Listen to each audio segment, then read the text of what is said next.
Volume 1, The Security Mare. Chapter 1, Inception. Once upon a time in the magical land of Equestria, war never changes. It had consumed our home, a war fought by foreign aggressors until great and terrible magics had been unleashed to burn all the world to ash and dust. Only our constant devotion to the princesses had carried us through that terrible war, just as our unwavering faith in the Overmare maintained our continued survival within the earth. Trust in the Overmare. Obey the Overmare. The grating buzz of my alarm yanked me away from sleep. I stuck my left foreleg out from under the blankets away from my head, felt around for the end table next to the bed, found it, and proceeded to whack my pip-buck against the tabletop until the right button was hit and the noise stopped. I groaned and smacked my lips, tasting the sour gunk in my mouth before rolling onto my back and huffing softly. Good morning, Blackjack. Welcome to another thrilling day in Stable 99. I half crawled, half rolled, half fell out of bed and gave myself a vigorous shake. Life in Stable 99 was routine, with any deviation punishable by the security mares. I had half an hour to wash, half an hour to eat, and an hour to report to my duty station, the same as it had been every day since I'd gotten my cutie mark. Slowly, I shuffled through the copious junk I'd accumulated. It was mostly recycled food chips and old drink bulbs, though I liked to pretend that some of the open bottles on the dresser were some sort of fermentation experiment. Maybe a pet? Colonization by our future fungal overlords? America dream. My horn glowed white as my magic lifted my uniform from one of the heaps. I gave it a test sniff. Unacceptable. I tossed it back on its pile and sifted around for another. Yeah, this'd work. Trotting down to the showers, I passed the murals designed to inspire camaraderie and cooperation. At least, according to what had been constantly taught in classes. We are all the Overmare's foals, declared the caption of one picture of an abstract white unicorn hugging dozens of tiny ponies in her hooves. Another showed one lone weeping mare under the caption, Selfishness Separates. I trotted into the sector's communal bathroom, and immediately my ears perked to a familiar giggling. Walking past a stall, I glanced in at two mares employing unauthorized and probably ineffective washing techniques. According to the training manual, behavior like that in public spaces was punishable by whipping and restriction to C-class rations, so it was pretty understandable that the pair looked up with some trepidation when they spotted me. Oh, it's just Blackjack, the dappled mare, Pastels, said in relief before flushing and snapping at her partner. I swear, you're trying to get us flogged. Fun, giggled the white mare, Misty Hooves from the bakery, nuzzling her. Misty was a chronic offender. I didn't know if she liked the kiss of the whip or if there was something else wrong with her. Or both. I sighed. In theory, I was supposed to discourage this kind of thing. However, it fucking sucked being the mare who was supposed to discourage this kind of thing. You won't think so if it's Daisy doing the flogging, I commented, and instantly their smiles disappeared. I couldn't blame them. With the constant duty and honor bullshit, Little Flagspec was one of the few reliable means of recreation, and a lot of the security mares got really enthusiastic about it. I stepped under the spray and immediately jerked. Cold! Yeah, heating talismans are really slow today, Misty said. Well, I said after a moment, go back to your quarters and finish up your fun. Make sure you're back in your beds by curfew. That's me. Big, badass security pony. The pair glanced nervously at each other and then quickly finished their showers. I wonder if we can do it in the atrium and not get caught, I heard Misty mutter to Pastels as the two trotted out. I rolled my eyes and shook my head. Some mares have all the luck. Not that they were the only two, or even the worst two. Half the ponies in the stable seemed to have at least one flavor of crazy. I supposed it was only inevitable when half your day was devoted to keeping this place going. And we had to keep it going. If we didn't, don't think about it. Stable 99 was all that was left.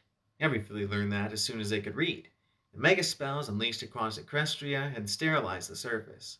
Radioactive death was all that awaited us outside. So we kept the stable working.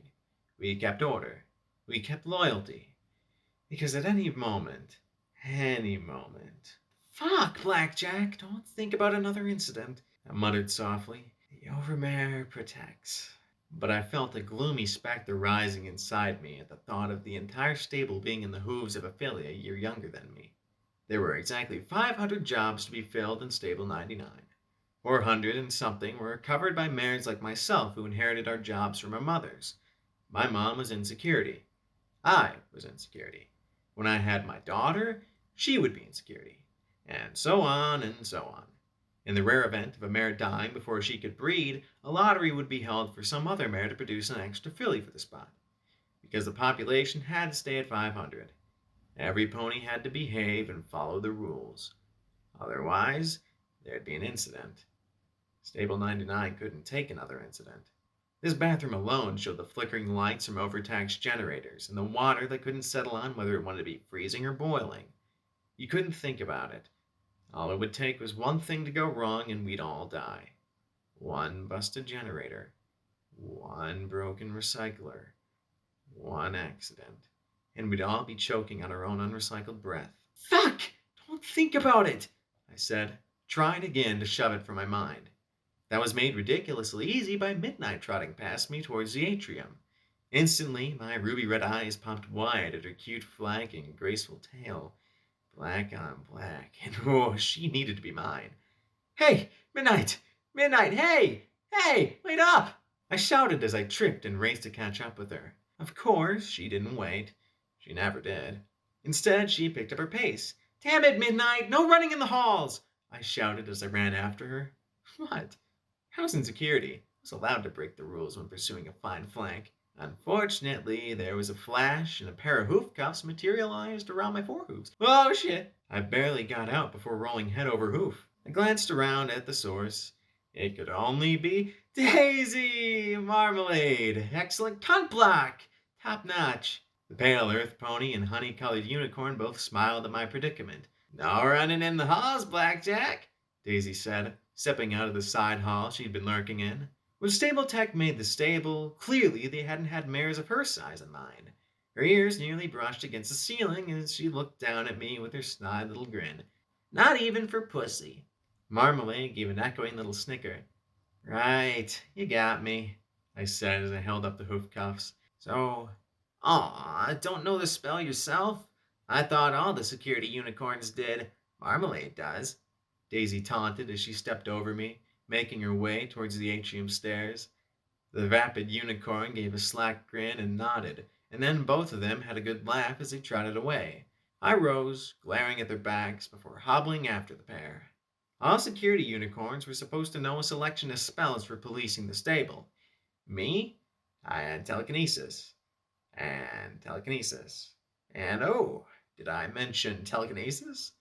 I couldn't cough or stun or do interrogation spells to save my life. All the practice I'd put in merely gave me a migraine. I'd have been better off being in maintenance. No, wait, that would mean I'd be responsible for the stable. Strike that. Better I were in food prep. Nice, low responsibility food prep. That was a life for me. But I was security. Because Mom was security. Because her mom had been security. All the way back to the legendary card trick. The one who'd carved security, we save ponies, above the entrance to the security level. Hooray for completely irrational expectations! I knew I'd never save 99. I couldn't even get out of these hoof cuffs. Whoa, pity party, table for one. Or not. I didn't have any time for the poor me routine. Never played well. Nope, just had to get out of these cuffs. And I had an idea how. The huge atrium was the heart and soul of pony life in 99. Almost half the stable could fit in the room for large events, more if every pony was really friendly. Huge support pillars had been sculpted in a parody of tree trunks, and the support beams had been fashioned to resemble branches. That was about the extent of trying to make 99 look like something outside. Besides, the effect was ruined by the huge banners of the Overmare smiling down at us and their stupid patriotic slogans of "Help the Overmare," "Help 99," and "Stability overall."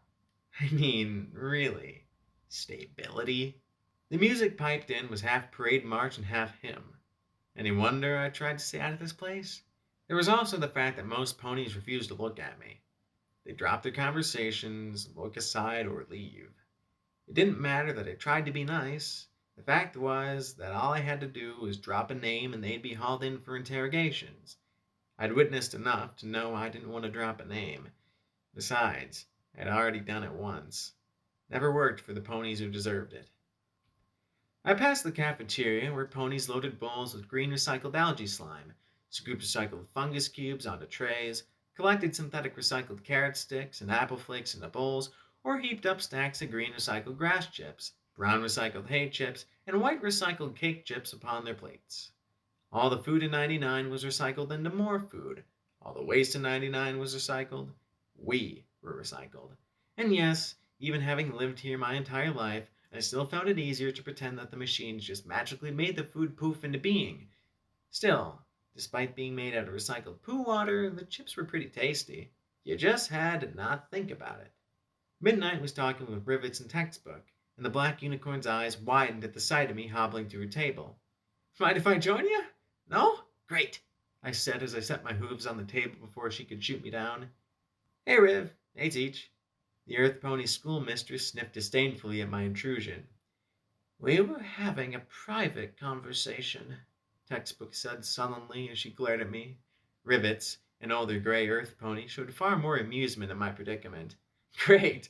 Do I have a story to tell? Here I was, just minding my own business, hurrying to catch up with a particularly lovely mare, when these hoof cuffs appeared on me like magic. Can you believe it? I asked with a grin as I tapped on the table. So, there I was, pondering and bemoaning my fate, when I remembered a certain vision of angelic equinety whose magic far outshines my own and whose kindness and generosity would surely compel her to free me from my predicament. I said, grinning ear to ear as I flittered my eyes at midnight. Blackjack, I'm a pitbuck technician, she began, which means you're intelligent, skilled, that you possess far more competence than a lowly security pony like myself, I said as I hesitated. I almost had her convinced. I'll pay you in oral sex, I blurted. Textbook turned the shade of a spoiled apple, and Rivets covered her face as she chuckled. I'll talk to you tomorrow, Midnight said to Rivets as she trotted to another table. I'll be telling your mother about this, Textbook added to me before going to join Midnight. I groaned and pressed my face into my bound hooves. Rivets patted my shoulder. Oral sex, huh? What's the going rate on that? I'm an idiot, I muttered. Rivets chuckled, certainly not arguing. I had no idea.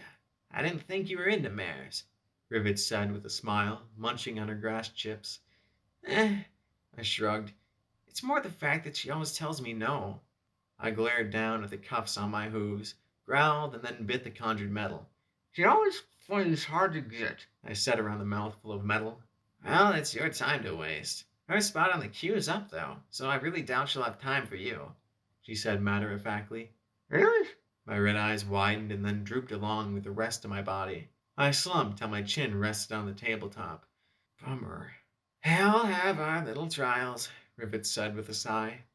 I have to get Duct Tape's Philly on the duty roster. She's taken over for her mom. She sighed. Hopefully she knows which end of the wrench goes on the nut. Duct Tape died? How? I gasped. She was one of the nicer ponies in maintenance. I frequently bumped flanks with her on C shift, though never actually talked with her, of course. After all, I was security, and she was scared to death of me. Don't you ever pay attention? She died a week ago. Tried servicing the Overmare's terminal and it blew up in her face.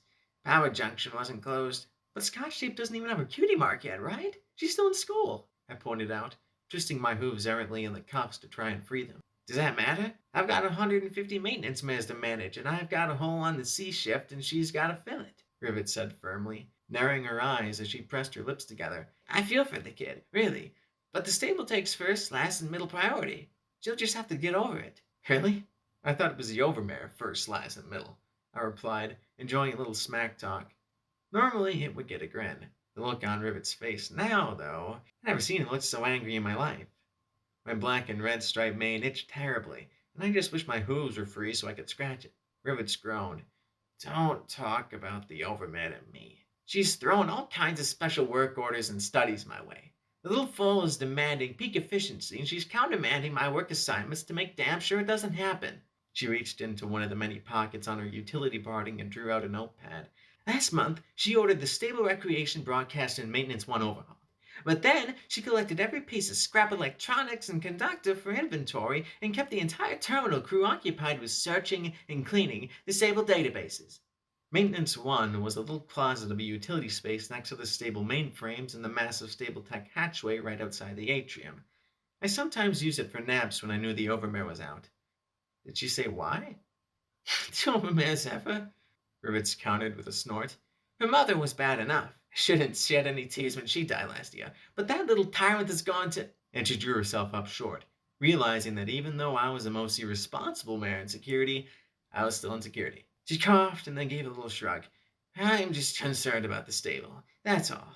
And that was the story of my life. No matter how friendly I was security. She wasn't. I enforced the Overmare's rules and punished those who didn't. I sighed, my ears drooping a little. Well, see you at the card game tonight? There was some considerable doubt in her eyes as she stared at me. She rose with a cool, of course, you're always welcome at the game. Not because I was actually welcome, but more because having me there would assuage fears that the game would be raided. After all, I was the only pony in security who liked associating with the maintenance mares after hours. It's an atmospheric maintenance 3 this time. Bring your bets.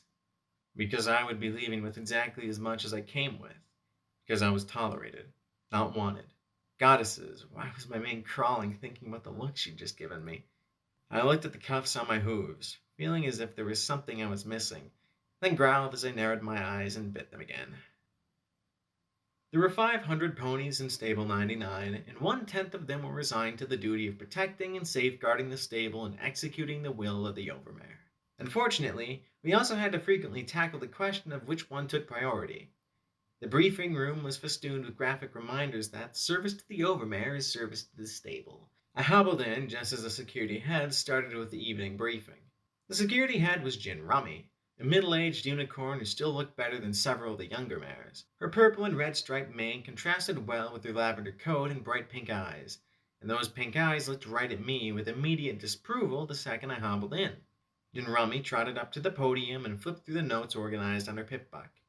The microcomputer on the leg of every pony in the stable had a ridiculous amount of data storage space on it, but I wagered hers was nearly full. She'd been head of security for longer than I'd been alive, and I'd never known her to not be organized, confident, and secure in her knowledge of what was going on in Stable 99. Daisy and Marmalade snickered as I limped in, and I gave the rest of the security mares a sheepish grin and a shrug before taking my seat. Gin Rummy just sighed and looked at me with a slow, disappointed shake of her head. Still, wasn't much she could do. So, every pony, I want to thank you for your hard work. Stable incident reports are down to under 5% this month. There hasn't been anything more severe than a few C-class incidents of violating curfew. Springs was caught this morning hoarding Med-X, but she surrendered her stash brilliantly. Punishment will be 20 lashes in the atrium tomorrow morning. Oh, pick me! Can I do it? Daisy asked with a grin, waving her hoof in the air. Gin Rummy did not share her humor. Punishment will be administered by a random pony from A-Shift, Daisy. You know that, she replied firmly. Daisy snorted, glaring at me. I responded with my best "what" expression. In other news, medical reports that we're missing a male. There's a new P21 to round up for retirement, but he hasn't reported back after his last breeding assignment. Z-Shift, your job is to sweep the stable. If a mare is sheltering him, write up the incident and escort him to detention. If not, find him, Gin Rummy said firmly. Daisy rubbed her hooves together gleefully. Most mares simply looked bored. I tried my best not to squirm. Damn it, why were hoof cuffs so hard to get out of? Every pony in Stable 99 had a job assigned to them from birth. Maintenance ponies maintained. Security ponies secured, and baker ponies baked. The 40 or so males in Stable 99 were no different. They were breeding equipment. From birth, they had their segregated quarters in medical and were assigned out by mares for reproductive purposes and, more frequently, recreational. There were 20 unicorns and 20 earth ponies on the breeding rotation. Once a male reached, how old is it? 12, 15, they were put into breeding. Of course, to keep the number in rotation the same, that meant that a male had to be taken out of breeding and retired. So, if there's nothing else, Gin Rummy's pink eyes scanned the assembled security ponies before landing on me. Very well. Oh, and tomorrow, I'd like any ponies confused about how to dispel a hoof cuff spell to please report to security at 1200 hours for remediation. Maybe I could do more than telekinesis after all. I was in the front row, and yet magically I still knew that every eye was on me. Amazing. All right. A shift and B shift are off duty. C shift, stable is yours. Daisy nodded in response, and with that, the mares dispersed to get their last shot at dinner before curfew enacted. Thanks. I really appreciate that, I said as I looked at the head security mare sourly. She returned the look coolly. You're not a black flank anymore, Blackjack. You have duties and obligations to the stable. If you can't fulfill them, then it's my obligation to train you to meet them. Yeah, except no pony ever asked me if I wanted them. She started for the exit. Hey, I called after her, and when she looked back, I sat down and raised my cuffed hooves. You mind, Mom? She sighed as she looked at me for a long moment, and finally went from being head security mare to being my mother. Trotting back, she lowered her horn to the cuffs, and with a flash she dispelled the summoned restraints. Technically, every security unicorn was supposed to be able to do that. Technically, every unicorn, much less every security unicorn, was supposed to be able to do a whole slew of spells that I couldn't. Maybe Mom would get lucky and outlive me. One thing was sure. The second I became head security mare, Stable 99 was doomed. Marmalade's work? She asked in that tone that always seemed to prelude her fighting my battles for me. It was really tempting, I admit. Of course, this was why even most of the security ponies gave me a lot of space. No pony wanted to offend the boss's daughter. Don't worry about it, Mom. I can handle it, I said, trying to put on my big girl look. Okay, I was definitely old enough to have it by default, but she always looked at me like I was her little blank flank, when there was no pony else around to see, of course. Thank the goddesses. I trotted out after every pony else, pretending not to hear her sigh. Yeah, I just about summed up my feelings on the subject as well. Outside, I glanced down the hallway.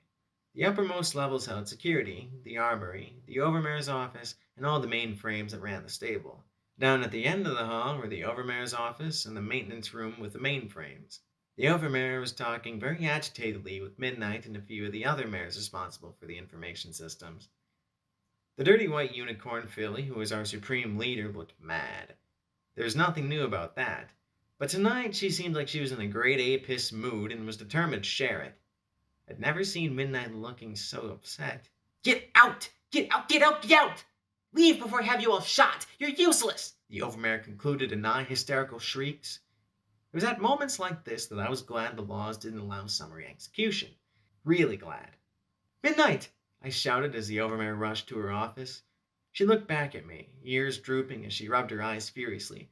I don't have time for your flank spank right now, Blackjack. The overmare's pissed. Yeah, I said as I fell in beside her as we trotted back downstairs towards the atrium. Why? Midnight looked at me, then sighed and shook her head. She wants a data file, an old one. And you couldn't find it? I said with a frown. Unlike me, Midnight was actually competent. No, that's just it. It was already found by duct tape weeks ago. The thing was buried deep in the stable's archives, but she found it. Goddesses know how, Midnight said as we stepped into the large chamber. The stable chimed out that the curfew was about to begin, and all mares not on C shift were to report to their quarters. So what's the problem? It's encrypted, she said with a sigh. We can't get it to open up for transfer. She wants us to break the encryption, but we haven't been able to all week. She chewed on her lip. I thought that if we got it ready to transfer into a pip box, she'd be, well, less pissed. But she was hysterical. I've never had the overmare say I should be shot. Clearly, Midnight was shaken. I could relate. There was bitchy overmare, and then there was whatever I'd just witnessed. Mom wouldn't let her, I said, and for the first time in about forever received a small smile in return. Look, don't worry about it. You'll get it eventually. Thanks, Blackjack, she said with obvious relief. Okay, this was my chance. I grinned. So, I've got 10 minutes before I have to start my rounds. Can I swing by your quarters on my way for that flank spec? I gave her my best. I promise you'll enjoy it, look. She snorted, looked at me, and gave a flat, in your dreams. No. Then she trotted away from me as I sat down hard, watching her go. Oh, come on! I was being sympathetic. Nice. Midnight. But she didn't look back as she disappeared down towards the residential quarters with the rest of the mares. What does a mare have to do to get a little service in this place? I sighed, head hanging. So unfair. Stable 99 was arranged with one level atop another. At the apex were the overmare's office, security, the armory, and the mainframes. Underneath that were the atrium, cafeteria, stable entry, and the 24 or so recreation, education, and medical facilities. Underneath that were the residential quarters for the stable's population, and underneath it all lay the utility and maintenance levels, a section larger than all the rest of the stable combined. The recycling systems were all found down here, as were the magical generators that kept everything going, manufacturing equipment, storeroom after locked storeroom, and, of course, all the little hidden fun spots, the makeshift stills, the love nests, and the nooks for gambling. The tunnels below were dark, undecorated, and filled with the stench of all kinds of foul-leaking fluids and chemicals used to keep the stable habitable. The Overmare might have complete authority over the top half of the stable, but this was Rivet's domain. She and her maintenance mares were always the most rebellious and independent element of the stable. One day, no, don't think about it. If there was an incident between the Overmare and maintenance, well, I knew which side had all the guns, and which side knew how to keep the stable alive. Hit me! I shouted over the hum of machinery as I looked at the worn playing cards. They were so old that I bet Rivets could tell them by the wear patterns. Good thing this wasn't poker. Rivets dealt me a 4 of spades. I really had no idea how Earth ponies managed cards. They just did. Me, I levitated them around as I looked at the other players. Tonight, I was even less welcome than usual. The other 4 ponies kept muttering to each other, telling jokes and stories that left me out, and my winnings were virtually frozen. No pony mentioned the Overmare. Clearly, they were watching themselves around the security mare. Because one word of sedition or talk about getting at the armory and we'd have an incident. Please, don't say something that would cause an incident. So, Blackjack, I notice you keep getting shit from Daisy and the others, Rivet said amiably as she smoked on her cigar. She'd offered me the cigar at the start of the game, a blatant Class B violation that I'd never ever report her on. I had no idea how she manufactured them, but it was just another indication that things were painfully tense in the stable. After one puff, I coughed so badly that she'd taken it back. They've been doing that for, 3 years now? Oh, longer than that, I said with a small smile, ever since my first big fuck-up. But what can you do? Oh, that's the question, isn't it? Rivets asked with a spread of her forehooves before dealing out the cards. We can't do anything. Daisy is security. You get your job and it's yours, no matter how you abuse your position. She chuckled, friendly-like, but I knew enough laughs to tell that it was an act. Don't get me wrong. Your mama's a fine mare. She's always tried to do right by the stable. She just won't do more. Oh, Rivets, please don't go there. Well, it's the way of things, isn't it? Is it? Rivets asked in return with a look that made my mane crawl. You think it's right that ponies like Daisy and Marmalade get to give you that ration of shit day in and day out? Oh, no, but what does it matter what I think? It's the way things are. I swallowed, noticing that no pony else seemed to be interrupting. But does it have to be? Rivets asked. There was one answer she wanted to hear, and a whole slew of wrong answers. I shrank back. Why did she have to be asking me stuff like this? Couldn't we just play the game? I needed to change the subject fast. So, what is the Overmare up to? I asked as I glanced at the others. They looked at one another, then at Rivets. She was still smoking her cigar with slow, steady puffs. I snorted. Look, I know every pony's a little more on edge than usual, but this is Blackjack asking. Come on, Rivets. I got my cutie mark here. In fact, I got my queen and ace of spades playing this very game. You can talk to me. Rivets chewed slowly on the end as her eyes measured me up. Finally, she gave a minimal shrug. You tell me. Overmare has us running like crazy for a month, updating her on the stable, seizes inventory, and duct tape dies doing work for her. Now she's screaming at midnight that she's gonna shoot her and has her own little guard of security ponies following her around tonight? She what? I blinked, having left with midnight so quickly that I hadn't heard anything about that. Rivets nodded slowly. She's got all of us really concerned. Really concerned. Some of us wonder if we're all safe with her in charge. She's the Overmare. It's her job to keep us all safe. I replied, almost by rote, as my red eyes looked from one to the next. Only Rivets met my gaze. Some ponies don't think she has a clue what her job is. Heck, some ponies don't think she even knows herself. And some ponies have to wonder why Blackjack's so insistent on coming to this game. Maybe to keep tabs on all of us. Rivets asked as she nodded to the equipment around us. After all, with all the interference, I doubt you can track us by a pip box. The four-leg mounted mini-computers were marvels of arcane technology. Even if I didn't understand the first thing about how they worked, I had to admit that they were useful. One of the functions most used by security was the ability to, if you had the correct address tag, track any other pip-buck. All I had to do was put in their name, and I could find their location almost anywhere in the stable. Down here, though, it was another story. Probably why the missing male had gone to ground down here. Look, I just wanted to have some fun, I protested. Was it really that hard to believe?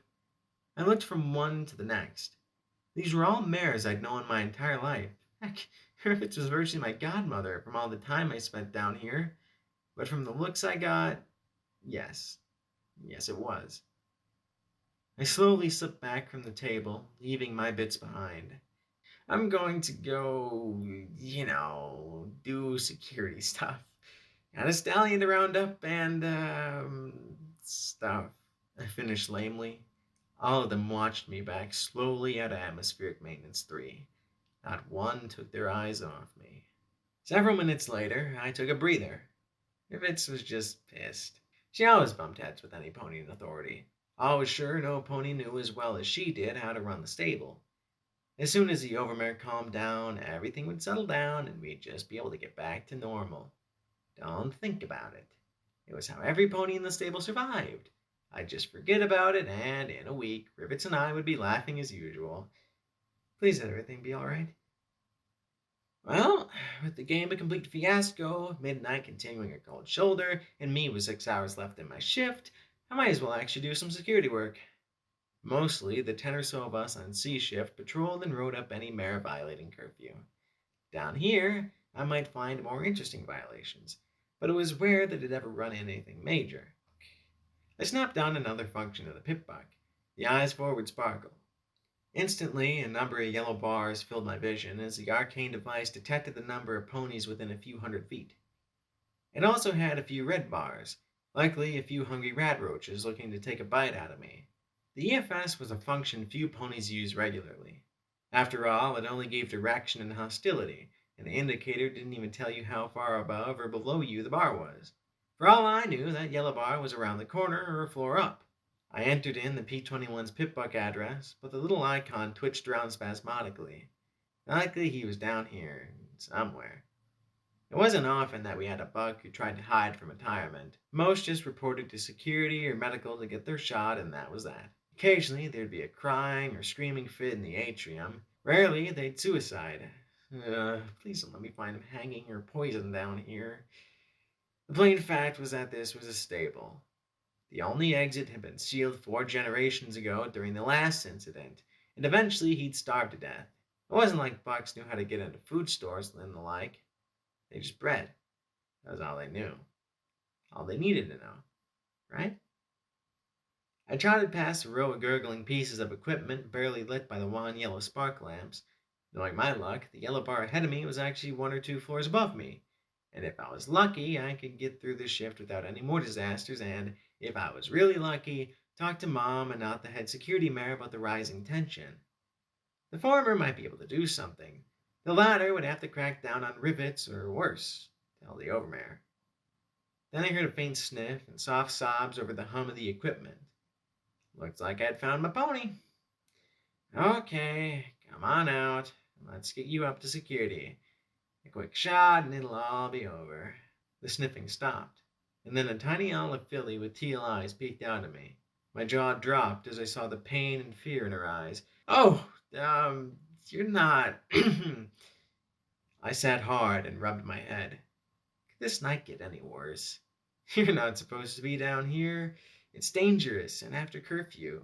Where's your mama?" She just stared at me, and her eyes dropped to her hooves. "Recycled," was all she blubbered.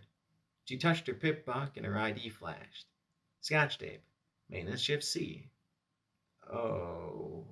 I tried to think of some creative profanity, but I got nothing.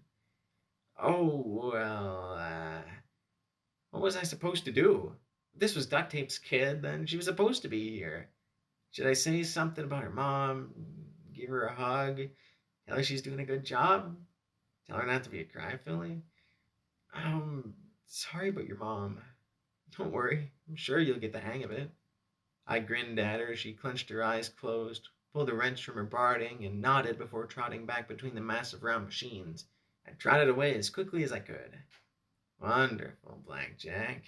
You'll get the hang of it? What is wrong with me?" I berated myself as I glanced back over my shoulder. I really wasn't good at this whole life and death thing.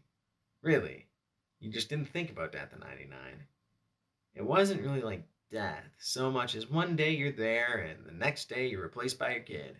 And someday they'll be replaced by theirs. I was glad that Mom would probably last forever. I didn't know how I'd handle the stable with her gone. I couldn't help but reach out and touch the steel walls of the stable. Some pony had daubed "Fuck the Overmare" on the gray metal and flaking white paint. A shout of rebellion from the incident almost a century ago. The last time the stable had torn itself apart. Back then, it had been bucks challenging the Overmare and the rules imposed by stable tech when the stable had been established. Today, it was rivets against the Overmare. Why'd I have to get stuck in the middle of this shit? And just as I was getting a nice batch of self-pity whipped up, I stepped right in a puddle of leaking sewage. My hoof slipped in the slippery mung, and I went over, getting a faceful of the cold sludge. Coughing and retching, I kicked away, wiping my face furiously. My red and black striped mane and tail were smeared with grunge as I leaned against the wall, coughing and spitting. How nice that the goddesses were making my metaphorical life literal. I tried to think about what I knew of the newest P-21. He was green, brown.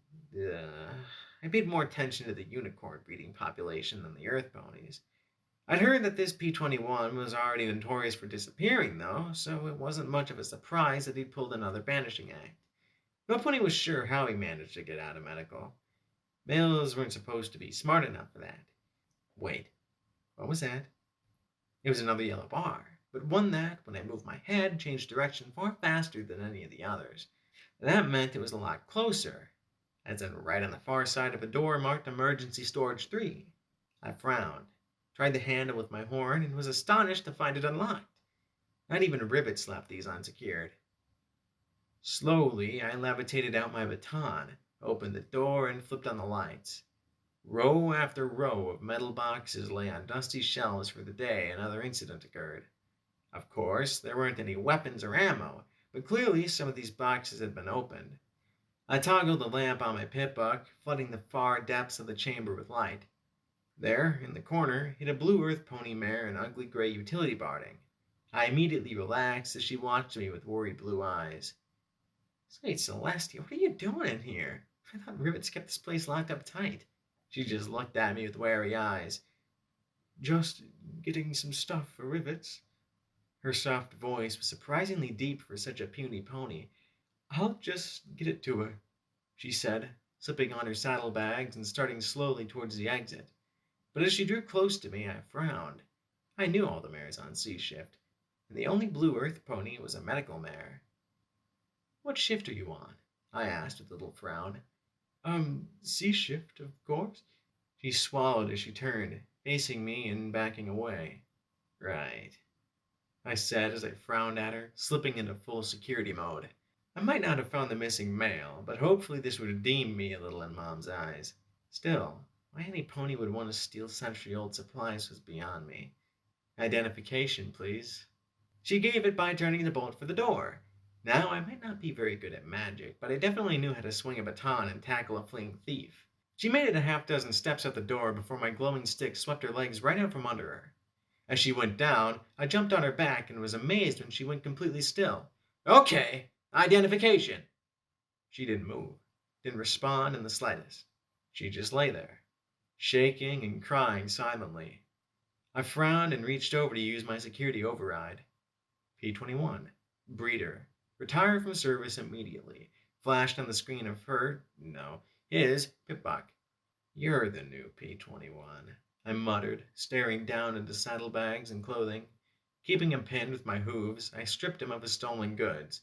Sure enough, those were parts that didn't belong in any mare. What the hey is going on here? He didn't move. He simply lay there with his eyes closed, curled up, saddlebags full of food. A utility mare's outfit. Had he planned on trying to actually live down here? Like all bucks, his cutie mark was a white male symbol with dots underneath it. His had 2 rows of 10 white dots. Below that would go one more dot, though I was never sure why, since after that he'd be heading straight to retirement. Well, time for the next bit. According to Overmerit Stable Tech bylaws, you are to be escorted to security for final processing and chemical retirement. You are obligated by stable laws to accompany me or you will be compelled. Do you understand? Gaddis says, I hated playing the security mayor part. He knew the rules. I knew he knew. He knew I knew he knew. Why did I have to pretend? Meanwhile, he just lay there like a blue doll, his eyes wide and glassy. Just kill me. It's what you do, isn't it? P21 muttered. I blinked down at him in confusion. It's not my place to kill you. I'm not an executioner. You're going to be, retired. I tried to grin and put him at ease, because Buck sometimes did stupid things. It wouldn't be the first time one attacked me without provocation. He looked back, and his eyes slowly drew into focus. I'd never seen a male look at me like that before. The cold anger inside made me wonder if he really was going to do something crazy. Like you retired him, he replied softly, his storm blue eyes darkening as he stared at me. I think you're confused. Medical takes care of the actual retirement process, I said as I backed away. You're all murderers, he muttered as he rose to his hooves and looked back at the stolen clothes and supplies. I was so close, too. With that, he started to walk slowly towards the stable's central staircase. Close to what? I asked, but he didn't answer. I couldn't blame him. If I were about to be retired, I doubted that I'd be in a chatty mood. Still, it was hard to take him calling me a murderer. I never killed any pony. I followed him closely, baton ready in case he came back at me. We trotted past an open doorway to a storeroom, and the olive filly peeked out with a sad eye as we walked by. I wish that was all that happened. Just as we reached the stairs to the higher levels of the stable, a baton wielded by a pale yellow mare whirled out from a side hall and struck his rear knee with a sickening, tearing pop that signaled a damaged joint. He fell to his side, screaming in pain as Daisy and Marmalade stepped out. The huge pale mare spat out her baton, caught the strap on the end of her hoof, and twirled it. About time we found the missing penis. She slammed her hoof into his face as he tried to curl up into a tight ball. And he's with you, Daisy added with a grim grin. Bonus. Daisy! Marmalade, what the fuck are you doing? I asked as Marmalade's floating baton thumped hard against his ribs, and Daisy smashed him with her hooves again. Saving medical some work. This little fuck's had us down here for hours, she said as she grinned at Marmalade. So I figured we'd take care of him ourselves. What the fuck? You can't fucking do this. Medical retires ponies, not security. Was I actually quoting stable bylaws now? The worst security pony in the stable? What the hell is happening here? Oh, he's fighting us, Daisy said as she circled him and brought her hoof down on his swelling knee. Resisting security! A real dangerous case, right, Marmalade? The honey-colored mare nodded with a dumb grin. And just like that, they set themselves to beating him to death before my eyes. I wondered if this was just some kind of nightmare that I'd wake up from. But as he cried out in pain, I clenched my eyes closed. Just wait a few minutes and it'd be over. Just do nothing, Blackjack. Don't think about it. Don't think about it. Don't think about the thumps and the cries and the sobs and the begging. No. Security saves ponies. I looked at the pair beating him in glee and charged Marmalade first. The last thing I needed was another pair of hoof cuffs on me. Her orange eyes widened in shock as the baton cracked loudly against her skull with such force that she tumbled over. Goddesses, I hope they hadn't killed her. Daisy's shock transformed into rage much faster. What the fuck do you think you're doing? He's a fucking worthless male. He's disposable. She charged, and while normally I'd back away from her kicks, this time I charged to meet her. Our chests slammed together, and it was all I could do to keep from being crushed under her. Say, Celestia, how much did she eat to be this strong? As we struggled, though, I had one advantage she didn't. My horn flashed white as I wielded the baton in my magical grip, and one more thing I could do with telekinesis. With another thought, I triggered my Pip-Buck Stable Tech Assisted Targeting System. The SAT was a magical spell that momentarily slowed time almost to a stop and let me line up my attacks perfectly. Each attack cost some spell charge that had to build back up over time, but right now I wasn't going to waste any of it. 3 baton strikes to the head. The spell even gave me the probability of each strike landing. Triggering the spell, time sped up but still seemed to move at a crawl as my baton rose and fell soundly upon her head. The first spell split the skin above her eye. The second busted her nose. The third missed. Still, when the spell faded and time fully resumed, she staggered back in shock. I stood over the fallen stallion, swinging the baton with all the force I could as she retreated for once. Then Marmalade arose, looking at me with a hurt, betrayed expression. Suddenly, this looked bad. Then our Pip-Bucks crackled, the built-in radio squawking. All C-shift security personnel are to report immediately back to security. Repeat, all C-shift security personnel are to report immediately back to security. Daisy stared into my eyes as we both panted, my baton trembling in the air before me as I stared at her, heart racing. Forget it. You can handle the little cock. I'll report you bringing him in, Daisy said sourly as she touched her bleeding nose and then glared at me. One day, I'm gonna have your fucking head on a stick, Blackjack. Promise you that. I swallowed, doing all I could to keep my magical focus on my baton. Maybe, but not today. The metal rod wavered in the air, my heart thundering in my chest. Despite the fear in my gut, the baton remained upright. She harumphed and made her way up the stairs. Marmalade gave me one last confused, injured look before following her up. I felt bad for that. I doubted Marmalade would have ever hit any pony if Daisy hadn't hit him first. Once I felt that they weren't going to double back, I knelt and began to see to the stallion. Aside from his swelling bruises, the worst thing was his rear leg. Limbs really weren't supposed to bend that way. I swallowed as I looked around, feeling panic rising in my throat. I wasn't a medical pony. I couldn't do a healing spell to save a leg. Then I spotted the olive filly watching us from down the hall. You! I need a first aid kit, please, right away! She gasped, and then for a moment I was sure she was going to run. Please, help me! She swallowed, gave a nod, and disappeared. Why? He asked softly, eyes clenched in pain. Why did you stop them when they're just going to kill me anyway? Because I felt lame and confused. Because I had to, all right? Stop thinking about it and just hold on. He didn't say another word, instead simply looking at me with confused anger. I needed to keep him talking. What's your name? He looked at me like I was an idiot, despite the pain in his eyes. I'm P21. That's your designation, right? And what's your name? I asked as I looked in the direction the filly had gone. It was more to stall for time than out of any real interest. After all, he was going to be retired soon. P21 is my name, he replied softly, with a touch of irritation. Oh. Males in 99 lived in medical and were identified on their breeding roster by their designations. P for earth ponies, U for unicorns. Don't ask me why the former wasn't E. Never got a straight answer. Maybe the overmare who set up the system was a lot like the current one. 1 would be the newest buck on the breeding roster, 20 the oldest. Being 21 would mean that a male was to be retired. Somehow, though, I always figured that they had their own names in their quarters.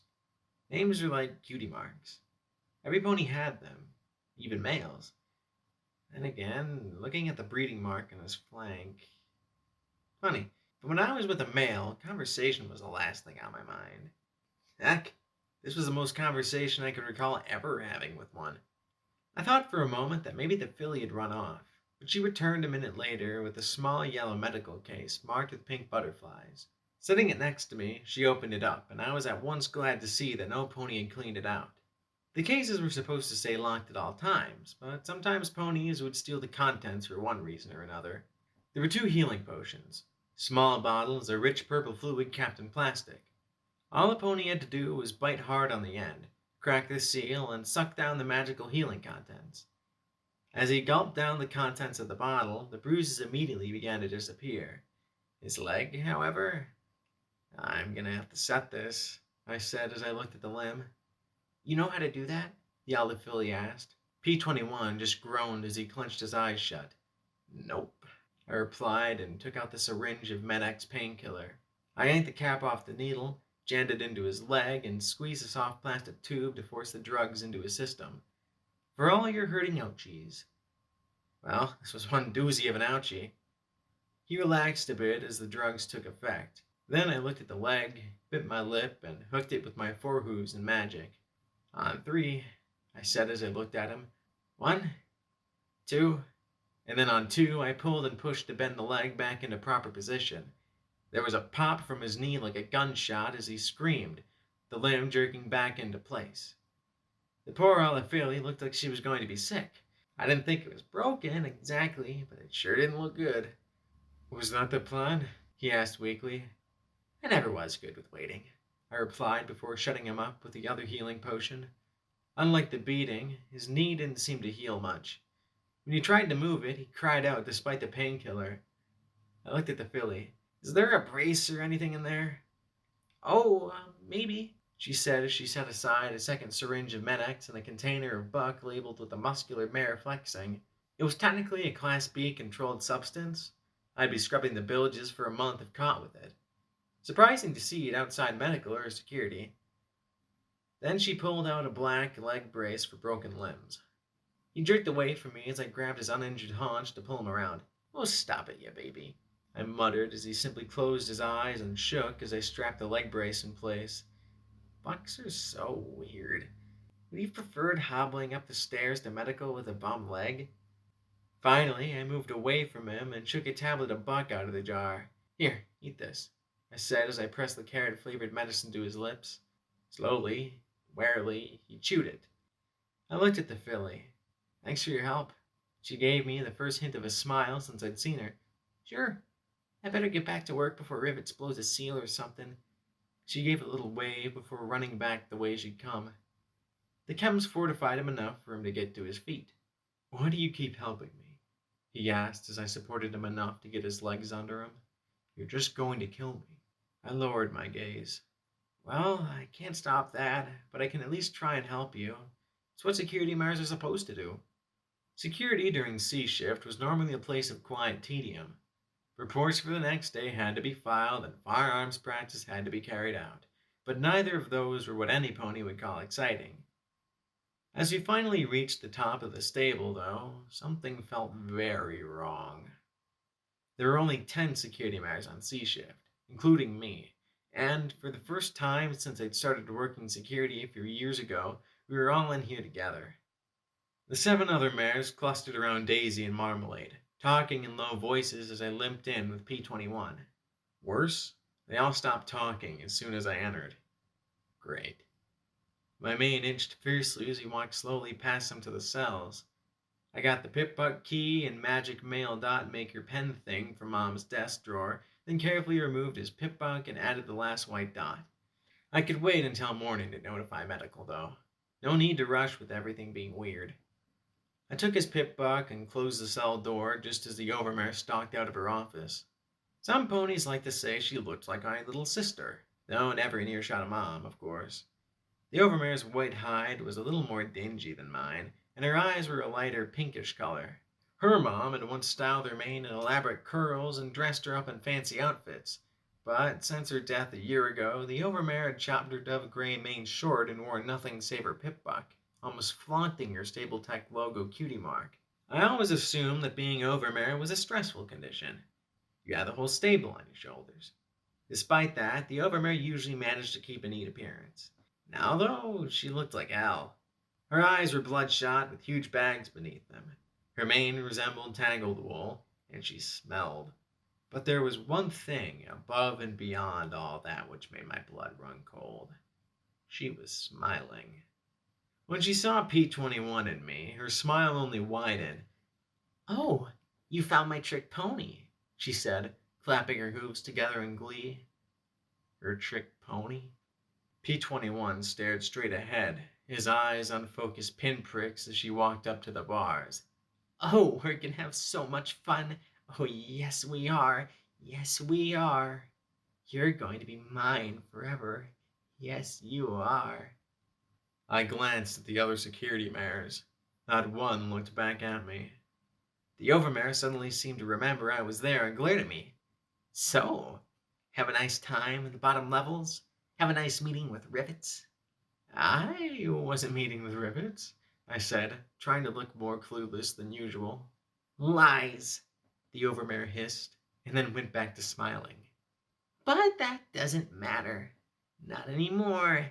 This is my stable, mine, and I'm not going to let that gray nag run it any longer. It's mine," she declared as she looked out the window to the atrium. I caught P21's look. He was glancing at my pip buck, then his, then mine, then his. "Eh?" He swallowed and mouthed the word copy. I glanced at the overmare as she addressed the others, thanking them for their loyalty and devotion. Once more, I'd seemed to have slipped her mind. I quickly connected the two pip bucks with the cable. I hit the Copy All Files button and dumped the data into an evidence file.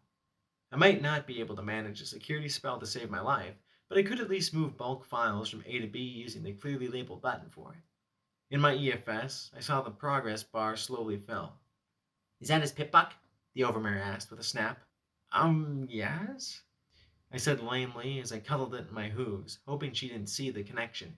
"Give it to me," she replied imperiously.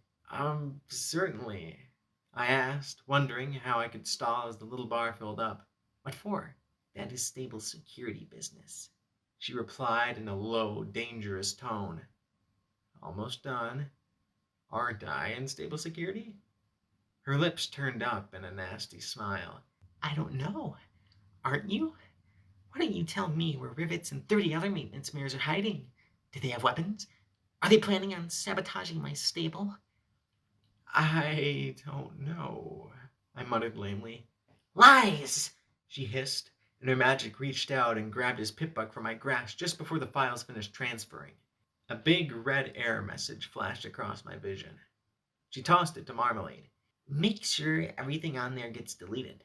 I don't want anything going wrong," she said as she trotted to the armory door and opened it with her pip buck. "Every pony get armed." And then she looked right at me. "Except for you." "What are you doing?" I asked as Daisy came up and shoved me hard into the cell with P21. The pip buck key fell out of the pocket I'd stuffed it in and clattered to the floor, making me wince. If it was damaged, I'd get another speech from Mom about taking care of her tools. "Taking back the stable," the overmare said with a satisfied smile as every pony else armed themselves with shotguns and security barding. "With 9 security ponies?" I gaped. "I can't be sure of your mother. I've ordered Rivets arrested several times and she always gets in my way." "Because without Rivets, the stable is doomed."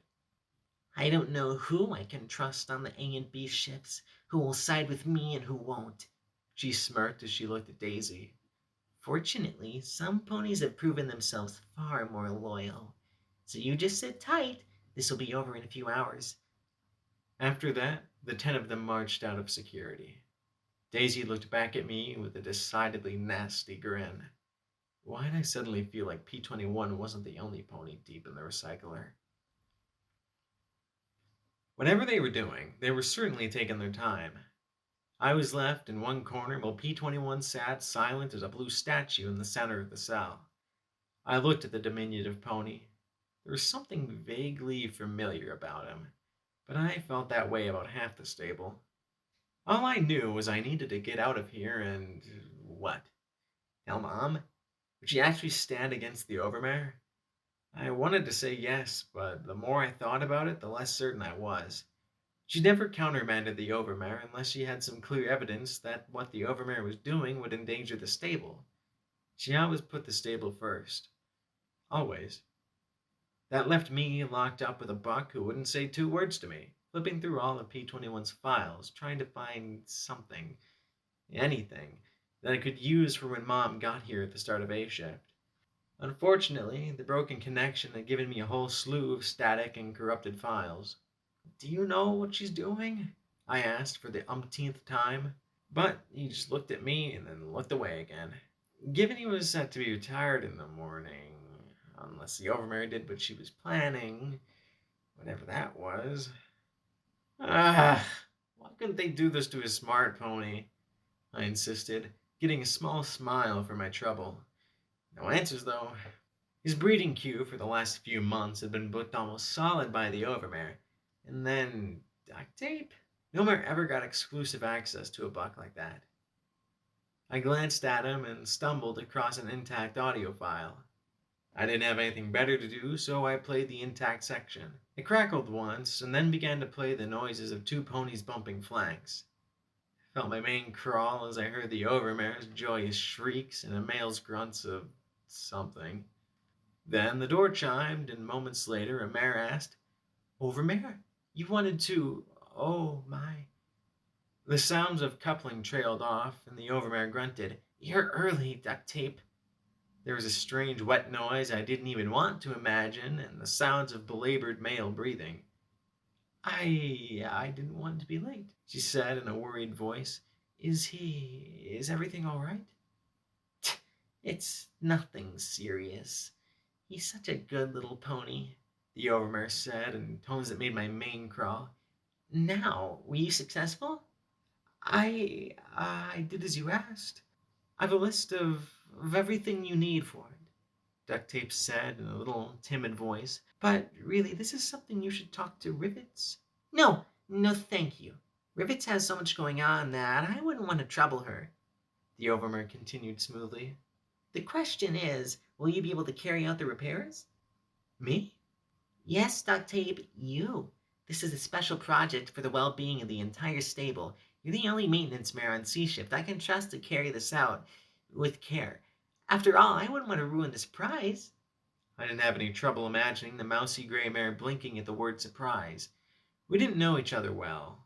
I think I scared her just by being in security, but I remembered that she always liked nice surprises. But, I mean, I suppose I could, but... Excellent, excellent. I can't tell you how relieved I am to find a mare willing and able to help the stable." Then the overmare hummed softly. "You deserve something special for all your hard work."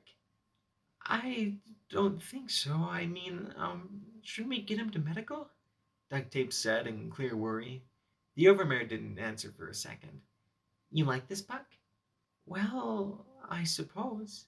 He helped me with Scotch after all," she replied in far softer and warmer tones than suppose. I see. He is a gem of a pony. Wonderful technique, truly," she said matter-of-factly. "If you're doing such excellent work for me, I see no reason not to put in a word with medical. You might be able to spend a lot more time with them." "Really?" There was no missing the eagerness in Duct Tape's voice. "Really. Provided you keep it from rivets in every pony. This is a critical project. Without it, I fear the stable will not survive."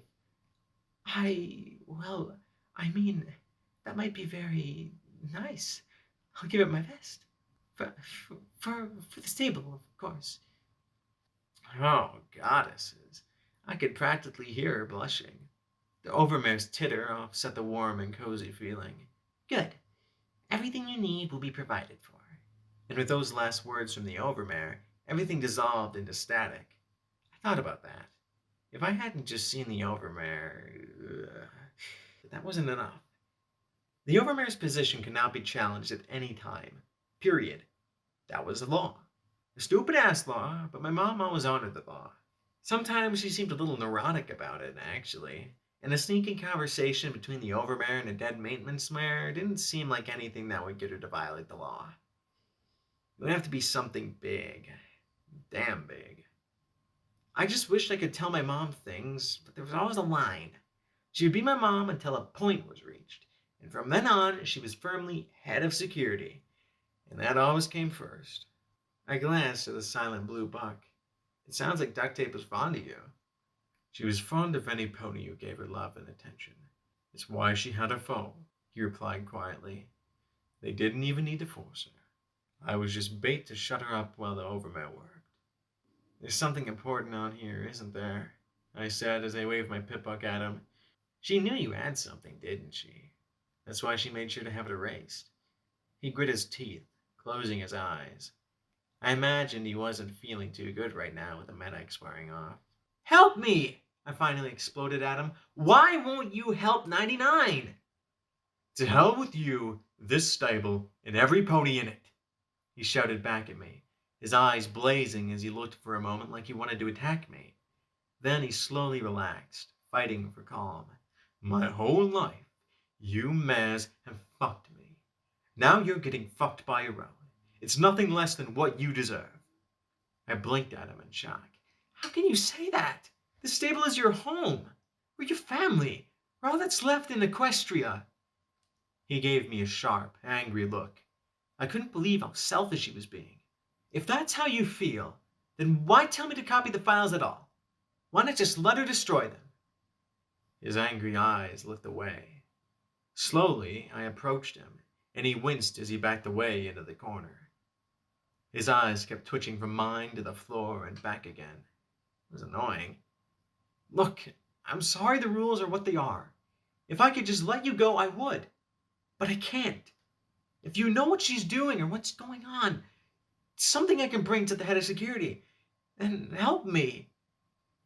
He clenched his eyes shut. If I help you, you have to help me. He looked at me again with a ferocious glare. You have to let me leave this place, he said in slow, even tones of carefully measured control.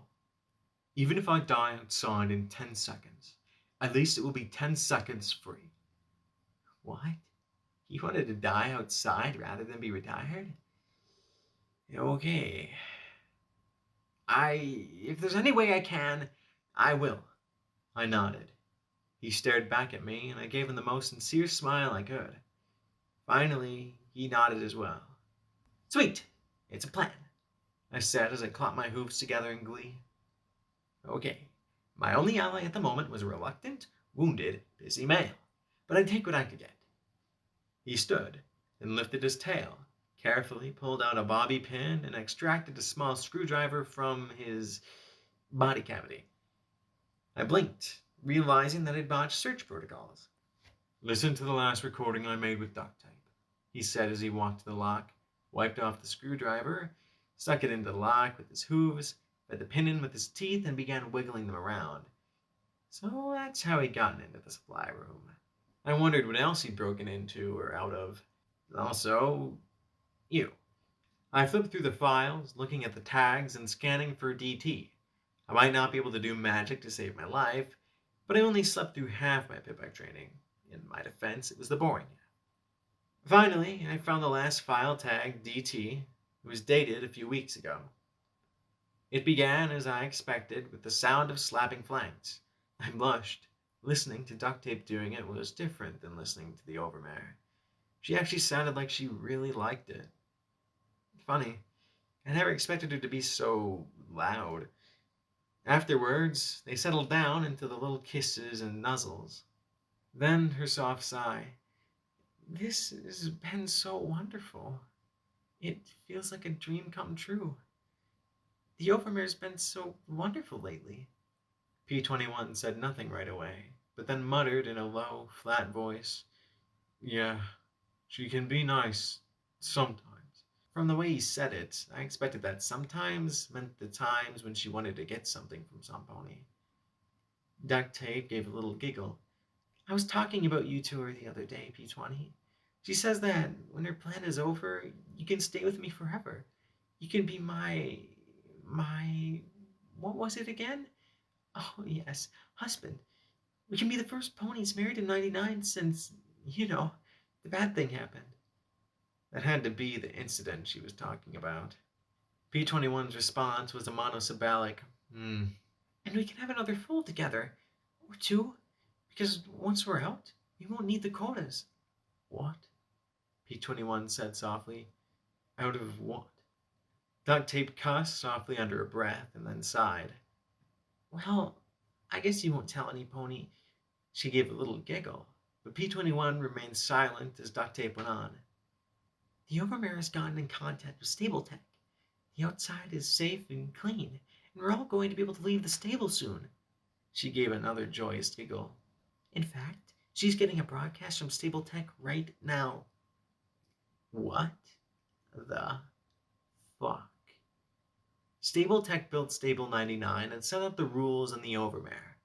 Going outside? But every day the stable broadcast told us that the outside was a death trap. How? The door to the outside was sealed after the incident, he muttered softly. Well, just because it was sealed once doesn't mean it can't be unsealed. You know all the parts that the Overmare is inventorying? Well, I fixed the door. I even programmed the Overmare a special code to open it and close it, see? I heard the sound of a pip-buck beeping, and she said that the outside is safe. Mm-hmm. I even took a little peek myself. I think it's, what did techs call it? Winter. It was all cloudy, but I saw trees. They didn't have any leaves, but they were trees. I couldn't imagine a tree. Not really. Trees were pictures in books, so I could only picture grainy green blotches as far as the eye could see. You could survive out there. We all can. We don't have to stay in here anymore. But why keep the secret? If the door was open and it's safe outside. Well, Stable-Tech is afraid that all the ponies in here will freak out. The Overmare wants to avoid a panic, so she's only told a few ponies. I don't even think Gin Rummy knows. Stable-Tech says they need a special data file from the stable that will tell them how we've been doing the last 2 centuries. EC1101. So she's had me extracting it from the system. It's a doozy of a file, and buried pretty deep. There wasn't a response from P21. Then she said softly, I thought you'd be happy. What? Oh, it's just a lot to take in, he said quietly. Then he said softly, Dot, do you trust the Overmare? Of course. You must all trust the Overmare. She's our protector and our guardian. We'd be lost without her. She said in rote fashion like half the mares in 99. Of course, I'd say the same, but I'd be thinking sarcastic thoughts while I did it. P21 was quiet for a minute, then said softly, Don't trust her. Not for a second. What? How? You remember how you saw me in her office? She trailed off. Don't trust her. You've been nice. One of 3. And so I'm telling you, don't trust her. Protect yourself. Protect your filly. There was an uncomfortable silence. I suppose I could throw an encryption on it. Something she can't crack till she promises to let us out. She mulled softly. Maybe make the password that name you like so much. Huh? Which name? But she was going on about elder rhyming or something, and a few seconds later the recording cut off. Stable-Tech. Going outside. This was huge.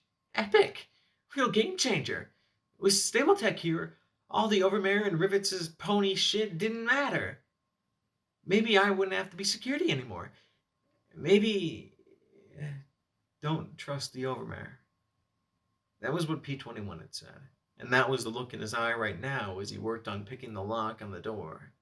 And suddenly, I remembered an old pony saying, if something sounds too good to be true, it probably is. If the Overmare were serious about this, she would have told Mom. She's getting a broadcast right now. I glanced at my pip-buck. There were dozens of radio channels on it, but only 6 were used by the stable. I clicked to security, but it was dead during C-shift. Then to maintenance and the dry chatter about a recycling pump malfunctioning in the bilges and that Scotch tape should get right on it. Service was dead since the cafeteria and food recycling were shut down during curfew. Medical just had the automated message about locating P21 for retirement. Recreation had the regular looping brass band and glory to the Overmare. education and a dry recording about how stable tech can place the overmare for our protection, which would be suspicious if I hadn't heard it a million times. Then I clicked over to the next channel. Static. Then the next. And the next. And next. Beep beep boop, beep beep beep boop beep. Suddenly streamed out of my pip-buck. I had no idea what it could be. Some sort of pip-buck jabberese. It was faint, though, and with many little crackles and breaks in the signal. That meant it was probably coming from outside the stable. It was so weak that I doubted the signal would be detectable on the lower levels, even if a pony was bored enough to go flipping through the static. I recorded about a minute of it, hoping it would be enough. That was it. I need to get out of here. I need to talk to Mom. Except, would it be enough? Mom, I wanted to think she'd believe me. That it'd be more than Blackjack the Screw-Up. That she'd take it seriously because it came from her little blank flank. Or that she'd stay in security head mode, but accept the evidence I had and would do something about the overmare. Then there was a soft click and the door to the cell opened. I gaped in astonishment as P-21 put the bobby pin back in his tail and... Okay, closing mouth before it becomes an escape route for my stomach contents. You did it? Where did you learn that? Have you ever spent a week with a bobby pin, a screwdriver, and nothing to do but wait for a mare to want to breed you? He asked back. I'm sure even you could figure it out eventually. Don't count on it. If I need a lock opened, I get a key. I countered as I pushed open the grate and trotted into the deserted security station. Oh, key. Reasoning that I might as well not make things worse, I scooped up the pip-bug key and pen thing and put them back in the drawer. Right. Back to the overmare going crazy. I could try and get Mom on the radio, but I knew Daisy and the others would be listening to that channel. Every pony else would be asleep or under curfew. Look, I need to get down to tell Gin Rummy about this. Then I looked down the stairs. I also needed a gun. Goddesses, was I really thinking about shooting security ponies? Even Daisy. The thought of such a thing made my stomach churn. No crime was worse than murder in the stable. Killing another mare was robbing the stable of some pony needed to keep every pony alive. But if the overmare was up to something... I trotted to the armory door and hoped that wasn't going to set off an alarm or something. Normally Brandybuck would be stationed outside it during C shift, but she'd left with the others.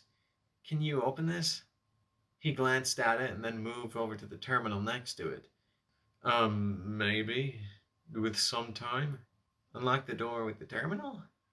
He caught my surprised look and rolled his eyes. Look, don't you have a matter one? Right. He was a smart pony who knew about locks and terminals, and despite being a male, probably a lot of other things I didn't. Great. Even the males were better than me. Enough of that. Now was definitely not the time for self-pity. Okay, I'll be right back. Oh, how I hoped I'd be right back with Mom and all of A and B shifts behind me. I picked my way down to the atrium and heard the Overmare and Daisy's voices raised in argument. But with the echoes and distance, I couldn't make out specifics. I crept across the wide open space, trying to use the reinforcing columns as cover. Then Marmalade glanced back across the atrium at me. She blinked, then gave a simple little smile and a little wave of her hoof. Smiling slackly, I returned it and nipped into the cafeteria before any pony else noticed. My heart hammered in my chest, and I didn't dare glance back towards the tiny chamber off the atrium. I didn't know what the Overmare was planning, just that it was time for the shots to be called by a smarter pony than me. I scrambled down the stairs, past the medical clinic, school, and other support rooms. I was in such a hurry that I smacked my head on the door to the living quarters before it fully recessed into the ceiling. Eyes watering, I rubbed my noggin and clenched my teeth. Mom! Mom! I shouted as I raced to her room. Then I saw that her bed was still neatly made, and for a moment I felt my heart stop. She wasn't here. Why wouldn't she be here? She was always here. Except now. I sat hard on my rump, thumping my head with a hoof and not helping my headache at all. Think, Blackjack. Think. Unfortunately, saying it didn't really help my brain any. Her tag! I punched it into my pip-buck and brought up my EFS. Then I turned in a circle, looking for the little arrowhead. Nothing. I screamed a little in frustration, beating my hooves in front of me. All the times for her to disappear.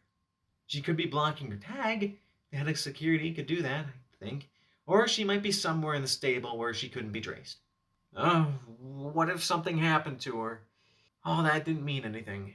The Overmare was doing something. I needed to know what. I needed to know what all those signals the Overmare received meant. I needed a smarter pony that actually knew something about pit bugs. Well, I've been looking for an excuse to bug Midnight Inner Quarters for months. Looks like I finally had it. I stopped only long enough to write a note. Overmare up to something. Stable in danger. Gone to Midnights. BJ. Then I was hurrying down the residential quarters to Midnights. Being a security mare, I had certain privileges, like being able to override most residential door locks with my pip buck when the stable was in danger and I didn't have time to knock. I wish I'd knocked. Actually, I wished I knew another mare in data systems I could go to. The sight of pink U10 huffing and running away froze me in my tracks. Oh, yeah, she was on the breeding queue now, wasn't she? I blinked and tilted my head. U10 certainly went at it with enthusiasm. What was I doing? Midnight? I muttered as she gave a little whinny. Midnight. They still slapped flanks. I rolled my eyes. For the love of Celestia. Midnight! I shouted. She shrieked as he finally stopped plowing her plot and the two gawked at me. The pink buck pointed at me in confusion and Midnight's pupils constricted. Blackjack? U10 pointed his hoof at me. I didn't know I was scheduled for a double, he said as he checked his pip buck. Midnight, I need your help, I said as I approached her bed. Unlike my room, she kept hers spotless. Her terminal and workstation were both sparkling clean. Get out! She shrieked and charged me, hammering at me with her hooves. Of all the times to come to me for FlexBank, you choose now? Get out now, hurl!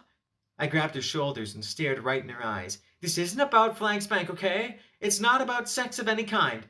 And if you help me, I promise I will never try to get under your tail again, all right? She closed her mouth, looking annoyed, then troubled, then a little pouty. All right, what do you need? The Overmare is getting a signal from outside the stable, I explained as I found the recording on my pip buck.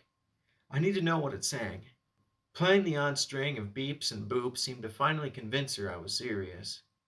She gave me one last long glance, then sighed, trotting to her workstation.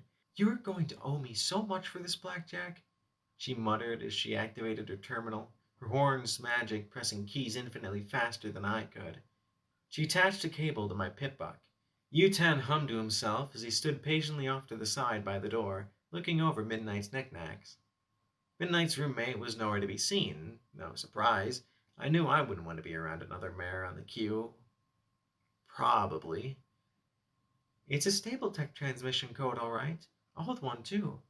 None of our stable security modifications, Midnight said softly as she worked.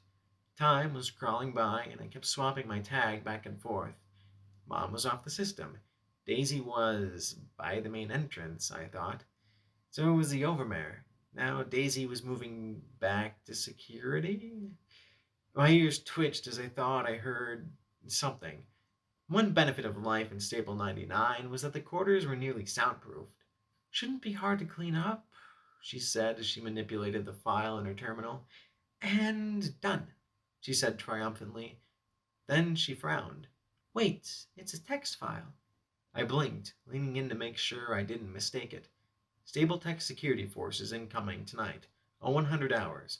Have EC-1101 prepared for extraction. You're doing the right thing, Overmare. You'll be getting control of your stable back. Deus. Stable Tech wants that program? Why? Midnight blinked. We haven't removed the encryption on it yet. I have no idea, I said with a sigh. Where is this EC-1101?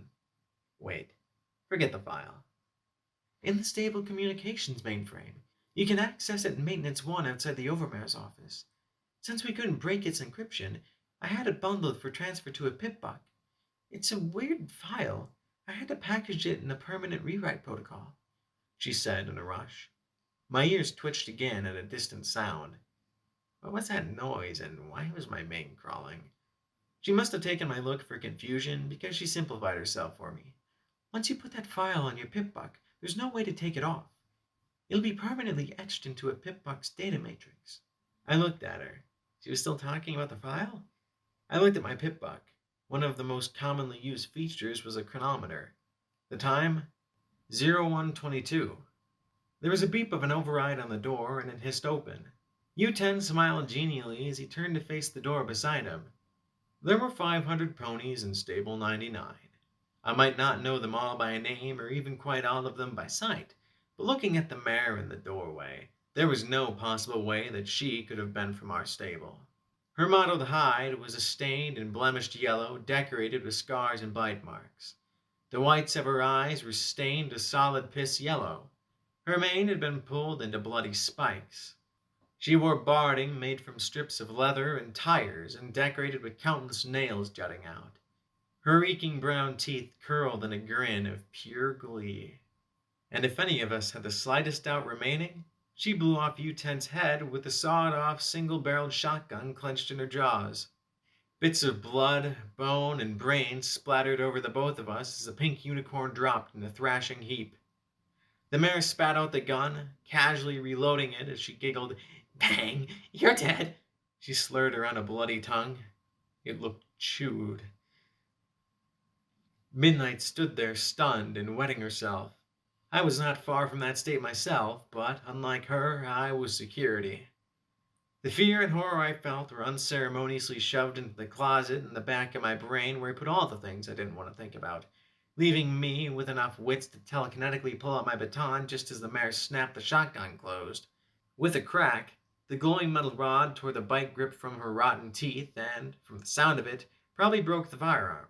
Unlike Midnight, this mare wasted no time in counterattacking. Rearing up, she slammed me to the ground next to U10's body with enough force to make me see stars. The baton went bouncing away, somewhere out of sight. Then she was on top of me, drawing a rusty carving knife from the sheath at her shoulder. She jabbed the dull tip into the neck of my security barding, twisting her head back and forth as she tried to work it through the tough fabric and into my throat. I glanced at the slain unicorn beside me and at the paralyzed Midnight who'd be next. I looked down at that knife and applied all my magic to the blade, twisting it away. The rusty metal shook as the mare bit down even more tightly. Then the rusty knife snapped in two as I reversed the tip. With a telekinetic shove, I rammed the sharp metal as deep into her throat as I could. Her yellow eyes shot wide as her sliced throat spurted blood all over my chest and neck, smearing my barding with her gore. Finally, something gave inside the nightmarish mare, and she slumped limply against me. I gasped, my heart hammering as I kicked my way clear. I'd just killed a pony. A diseased and demented pony, but a pony nonetheless. Before I let that train of thought go any further, I wrestled it into the closet with the rest of the things I didn't need in my head right now, because right now, Midnight was going into shock as she stared at the corpses in her quarters. I looked at the bloody PipBuck on the murderess's foreleg. It was from Stable 99, and from the gore covering most of it, I doubted it had been removed or donned with a key. 340, I said softly. Snowdrop. A loyal, quiet security mare who'd always been cool to me. One of the 9 that had been with the overmare. You! Rasped a pony from the door, a unicorn floating a rusty razor blade in front of her. I found something better, I hoped, and the rusty 20-gauge shotgun dropped by the earth pony I'd just killed. I didn't even need to use the mouth grip. I slipped into sats as she charged, the blade slashing wildly in front of her, the world dropping to a crawl. In the spell, I could target her legs, body, or... Time crawled forward, and the cone of lead blasted out the end of the shotgun. I watched with sickening clarity as the lead abraded her face. She screamed, slashing blindly, kicking and biting in a frenzy. I grabbed her with my hooves to hold her still, reversing the butt of the gun and bringing it crashing down on her skull. Again. Again. Then 2 things broke, the butt of the gun and her skull. She flopped over limply, twitching spasmodically as I fought furiously to keep my focus. Don't think beyond right now. That closet was getting pretty full, though. Midnight was making little screams in her throat, and I stood, blocking the sight of the bodies. Midnight? I said sternly, staring into her pinprick eyes. Midnight! I shouted, and because I'm not a medical pony and couldn't think of anything else to do, I smacked her hard across the face. That snapped her out enough to look at me. The stable is being invaded.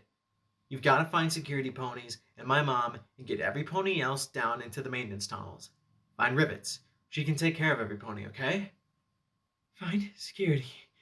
Get every pony down below, she muttered weakly, and then nodded.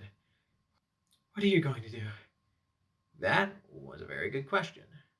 Fortunately, there was a simple answer as I found my baton and levitated it up. Well, I guess I'll thump him with my stick. Goddesses. It had to have sounded sick to crack jokes now, but I had to ignore everything I'd stuck in the back of my head. Of course, as good as my stick was, a gun was better. Sadly, the shotgun was out of commission. The broken butt had bent and unseated the breech. That was probably for the best, though. I'd been lucky it hadn't blown up in my face. There was an easy way to tell which way the raiders had come. It left a trail of blood from residential door to residential door all the way down the hall. Since there wasn't any blood past Midnight's, I'd hoped it was clear. Go, Midnight, go! I urged as I made my way carefully down the hall, trying to be as quiet as possible. I didn't understand these ponies. If they really were ponies and not some sort of mutant pony-shaped predators of some sort, they reeked. They seemed to revel in bloodshed. I had no idea how they could have penetrated the stable, unless they'd come in when the overmare opened the door.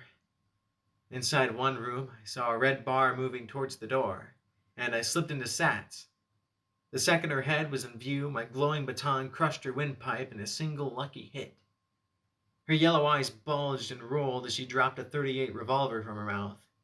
Hey, I might have slept through 2/3 of my classes and textbooks lectures, but I paid attention to my firearms training. My backswing smashed her temple, sending her slumping against the doorframe. She was so dirty I couldn't tell what color she'd originally been. She'd mutilated her own cutie mark. I hesitated as I pointed the baton at her. Who are you? I asked as she choked, coughed, and inexplicably started to giggle between gasps as she looked at me, and insanely went for the gun. I kicked it away. Who are you? Why are you here? Then I saw the blood smeared over her grimy lips and took my eyes off her to look at the room she'd been in. Air duct and her filly vent were lying still on the floor, but the smears of blood, holes chewed in the blue filly's side, and blood splashed about. The psychotic mare finally gasped one word. Yummy! Then she lunged, grabbing for my leg and trying to bite through my security barding. You sick fucker! I yelled, bringing the baton down with each word. Her skull finally cracked, blood leaking from her orifices, and with a small sigh, she went still. Okay. Murderous? I got that. Crazy? I could deal with too. But how the fuck did these ponies get in the habit of eating other ponies? I looked at Vent. She'd been dead when... Oh, puking now. I couldn't help myself. My lunch coming up in the doorway. When I finished, I did all I could to lock that thought in with the others and push a mental dresser against that closet door in the back of my mind. I could freak out and deal with this later. I checked the revolver. 4 rounds, and 6 more on the Earth Pony mare. 3 down. How many to go? There was an awful lot of red in my EFS as I made my way towards the stairs to the atrium. I can't stand these sick fuckers, a buck said from the stairs above me. That it was a buck made me guess that they weren't the same ponies as before. Murdering psychopathic rapists, a lot of them. Maybe there was the possibility of negotiation? Look at it this way. They'll exhaust themselves, killing every last motherfucking pony in here, and then we can get rid of them easily. A mare answered, snuffing any thoughts of working out a deal before continuing callously. Deus gets that program he wants so desperately. My boss is happy. The Reapers are happy. Every pony wins. Except my damn stable, you mule. Makes me wonder what's so damn special about it. The buck muttered as I crept up the stairs. Deus just grabs a dozen of us at random from the arena, trots us out here, fetches these nutjob raiders, and waits for the stupid cunt to open the door. It's smart. He knows a flash flea like me would never work with a half-heart gang loser like you to screw him. This way, every pony gets their caps and every pony's happy, the mayor said matter-of-factly. I could make out her head now, and I just pointed the rusty .38 revolver at it. I licked my lips and swallowed. All I had to do was pull the trigger. Just pull the trigger. But she wasn't like the other murderers. She seemed sane, if callous and wicked.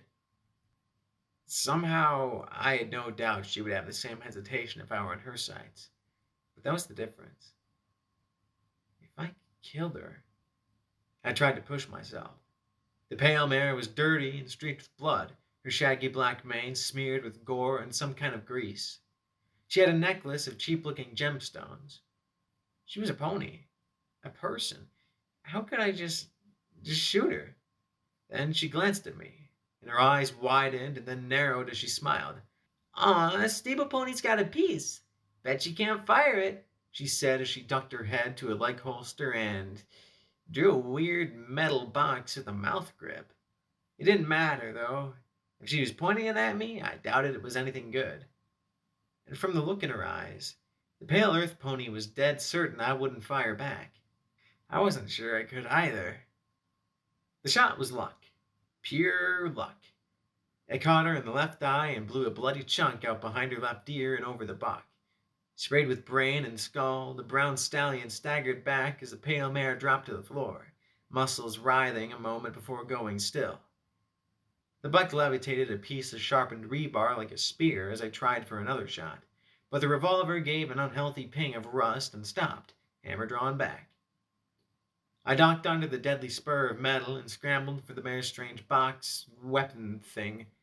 There wasn't even a trigger. What was this thing supposed to do? Never seen a beam gun before? A what gun? The metal was whipping towards me again, and I barely brought the beam thingy up in time to block the tip. There was a flash, a fizzle, and the metal spur continued on with no hesitation right into my flesh. I screamed as the sharpened steel caught me above my collar and ripped a hoof-lawn tear along the side of my neck. Again, it was only luck that protected me as I fell back, tumbling down the stairs as my own blood smeared my barding and spattered the steps. I landed on my back as the straggly brown buck descended with the crude but effective weapon, ready to spear me like a rat roach. "Stupid, soft stable ponies," he said as he raised the sharpened bar. I watched, unable to move, sure I was about to die.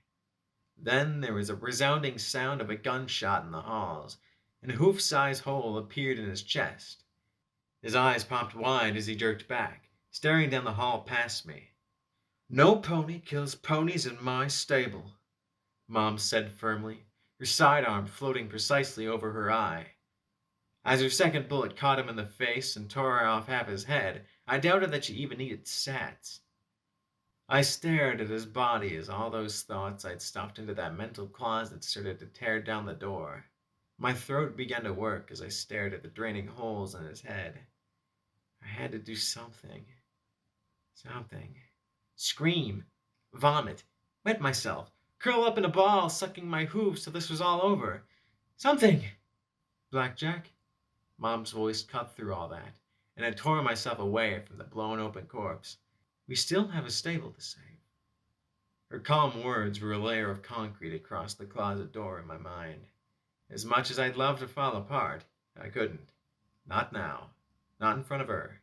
Even if I was the worst security pony in Equestria, my stable was in danger. "Yeah, sure," I said as I stood on my hooves, and in her eyes I saw her overwhelming pride.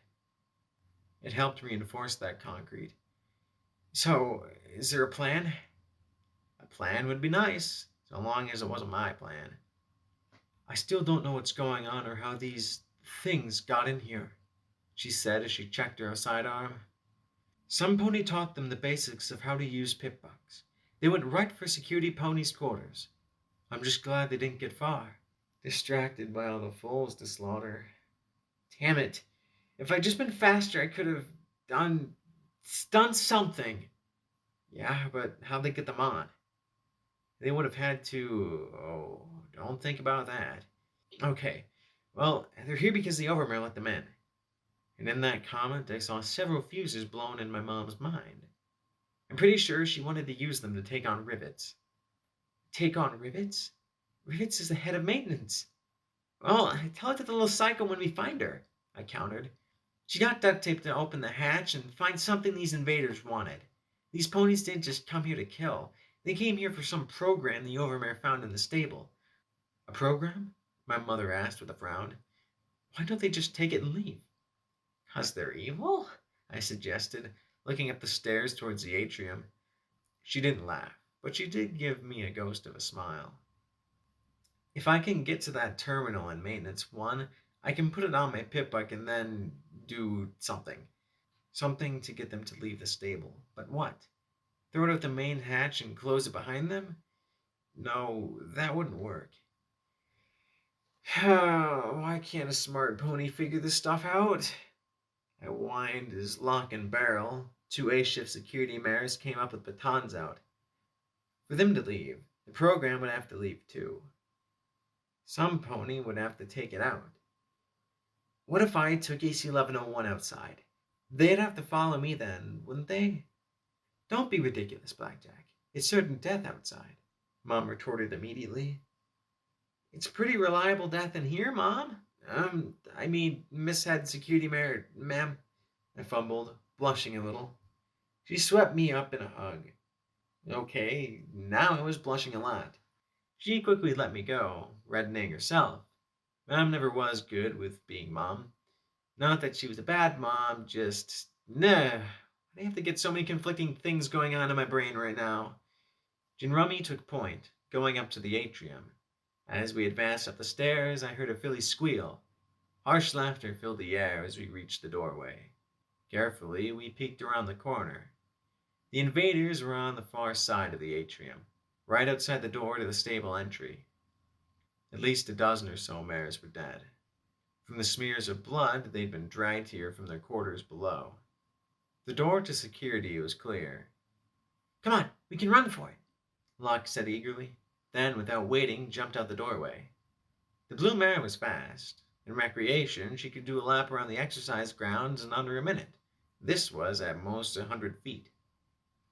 Thunder filled the atrium, and Locke exploded in bloody chunks. The wall behind her buckled, but despite all that, I didn't stare at the heap of her remains. I stared at where the thunder had come from. From the midst of the staggered invaders rose a thing of pony and metal. Hydraulics braced the metal plates attached to its hide as it stepped forward.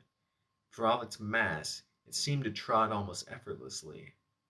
Red eyes stared at where Locke had been blown to pieces. Two huge guns pointed over its shoulders, cannons built into its body. Then it slurred in a metallic-sounding voice. Kant thought she was fast. Kant was wrong. The invaders laughed in agreement. Now watch that door. Might need to go get another batch of raiders. Go get more? As long as that thing was here and the door open, why not? He could just keep sending in more of these killers. A half dozen moved forward, one of them wearing a bloody pip-buck. Hey, red bars! He crowed in glee. These fucking things are great! Kant still got some fight in them. Cunts are fucked. And from the laughter of the others, I really couldn't disagree. We fell back. Now what? Beryl asked, the green mare visibly shaking in fear. I'm open to suggestions. I frowned, then looked back at the landing. I've got an idea. This was a terrible idea, but it was mine and the only one we had. I'd shunked my security barding and was now putting on the ratty clothes of the unicorn mare. Our coloring was close, and Mom was blackening the red in my mane with grease from a maintenance closet. Good thing your horn is so small, little fishy, she said, finally past all her arguments about why this wouldn't work. Mom was lavender, Beryl was green, and I was the only filly that looked close to the mare I'd killed. Mom, I'm about to pretend to be a psychopathic wild pony, I replied flatly. Please don't call me that. The last thing I needed was that stupid name, and her talking about my horn, which wasn't that small anyway. It was just compact. This is suicide, Beryl muttered as she smeared more dirt in my mane and tail. Then they won't expect it. How are you going to get past their EFS? Beryl countered. I rounded on her. Beryl, do you want to do this? The green mare looked like she wanted to crawl under her bed and cry. I knew I did. I looked at Mom. How am I going to get from security to the entry, though? Folks will notice too soon if I just trot out past them. There's a passage from the Overmare's office to the entry chamber. The Overmare's grandmother used it to sneak out of her quarters after curfew, Mom said as she transferred a code to my pip-buck. That should get you through. I doubt the Overmare even knows it exists. She sighed as she looked me in the eye.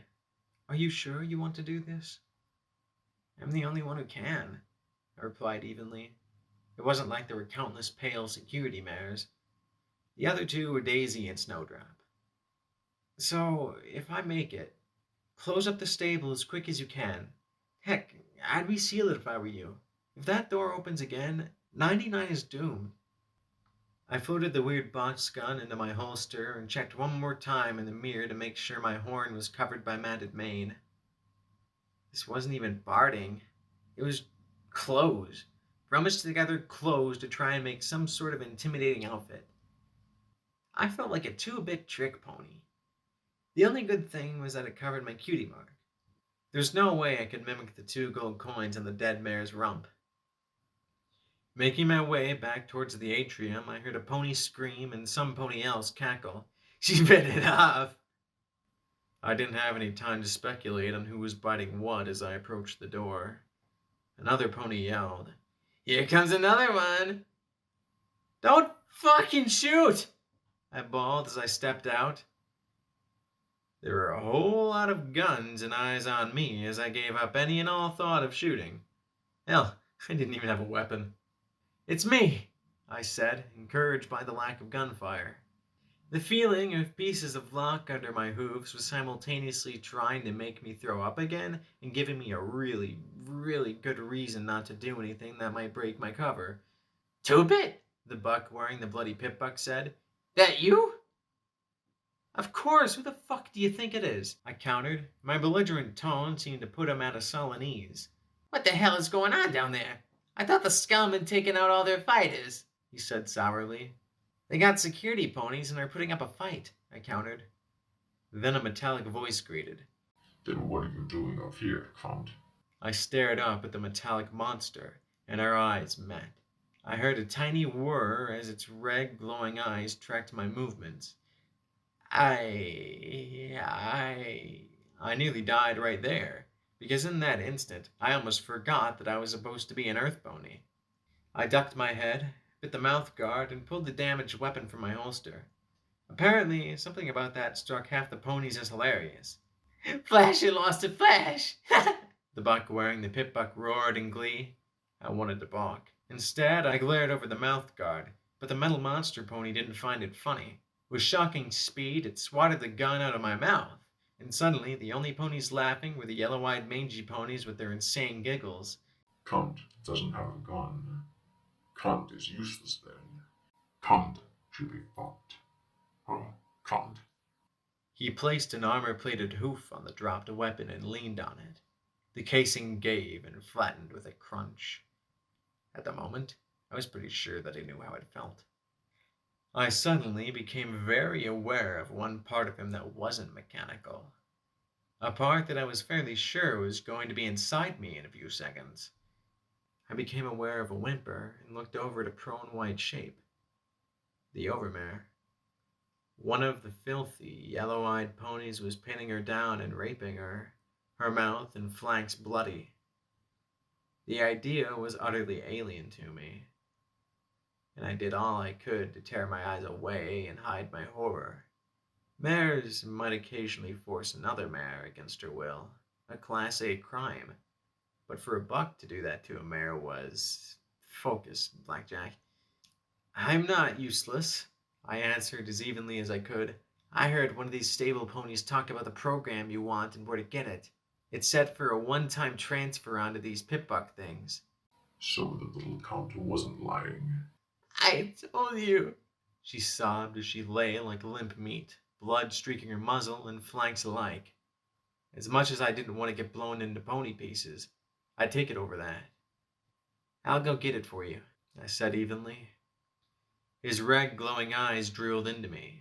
I'm getting bored, cunt. 15 minutes. Then I make my own door, He said with a nod at the huge cannons. A brown unicorn buck stepped forward. You can't, Deus. If you destroy the terminal, then Sanguine will never get the file. This unicorn didn't fit in with the others. Despite the fact he wore the same dirty clothes, he still seemed cleaner, healthier, though still scrawny. The pip buck on his leg didn't look like it'd been stripped from another mare. Then I glanced at his flank, a blue male symbol with 21 dots beneath it. A stable 99 buck? How? I don't care. I want these cunts dead. Fucked and dead, or dead and fucked. I don't care. This is taking too long. He said almost in pain before he stared at me. Fetch, cunt. Kill the ones left of there and bring me the program. Do it now, cunt. Wow. Deus sure had a favorite word, didn't he? I should go with her. I should be the one who gets it. The brown unicorn whined. Now I recognized him. He'd been in my breeding queue once. The Whimperer. U-21 now. I never signed up for him again. I thought he'd been retired a month ago. I don't care who gets it. Get it! He bellowed, and now seemed like the perfect time to run to security. U-21 scrambled past me to get through the hatch first. Okay, get the program, don't get killed.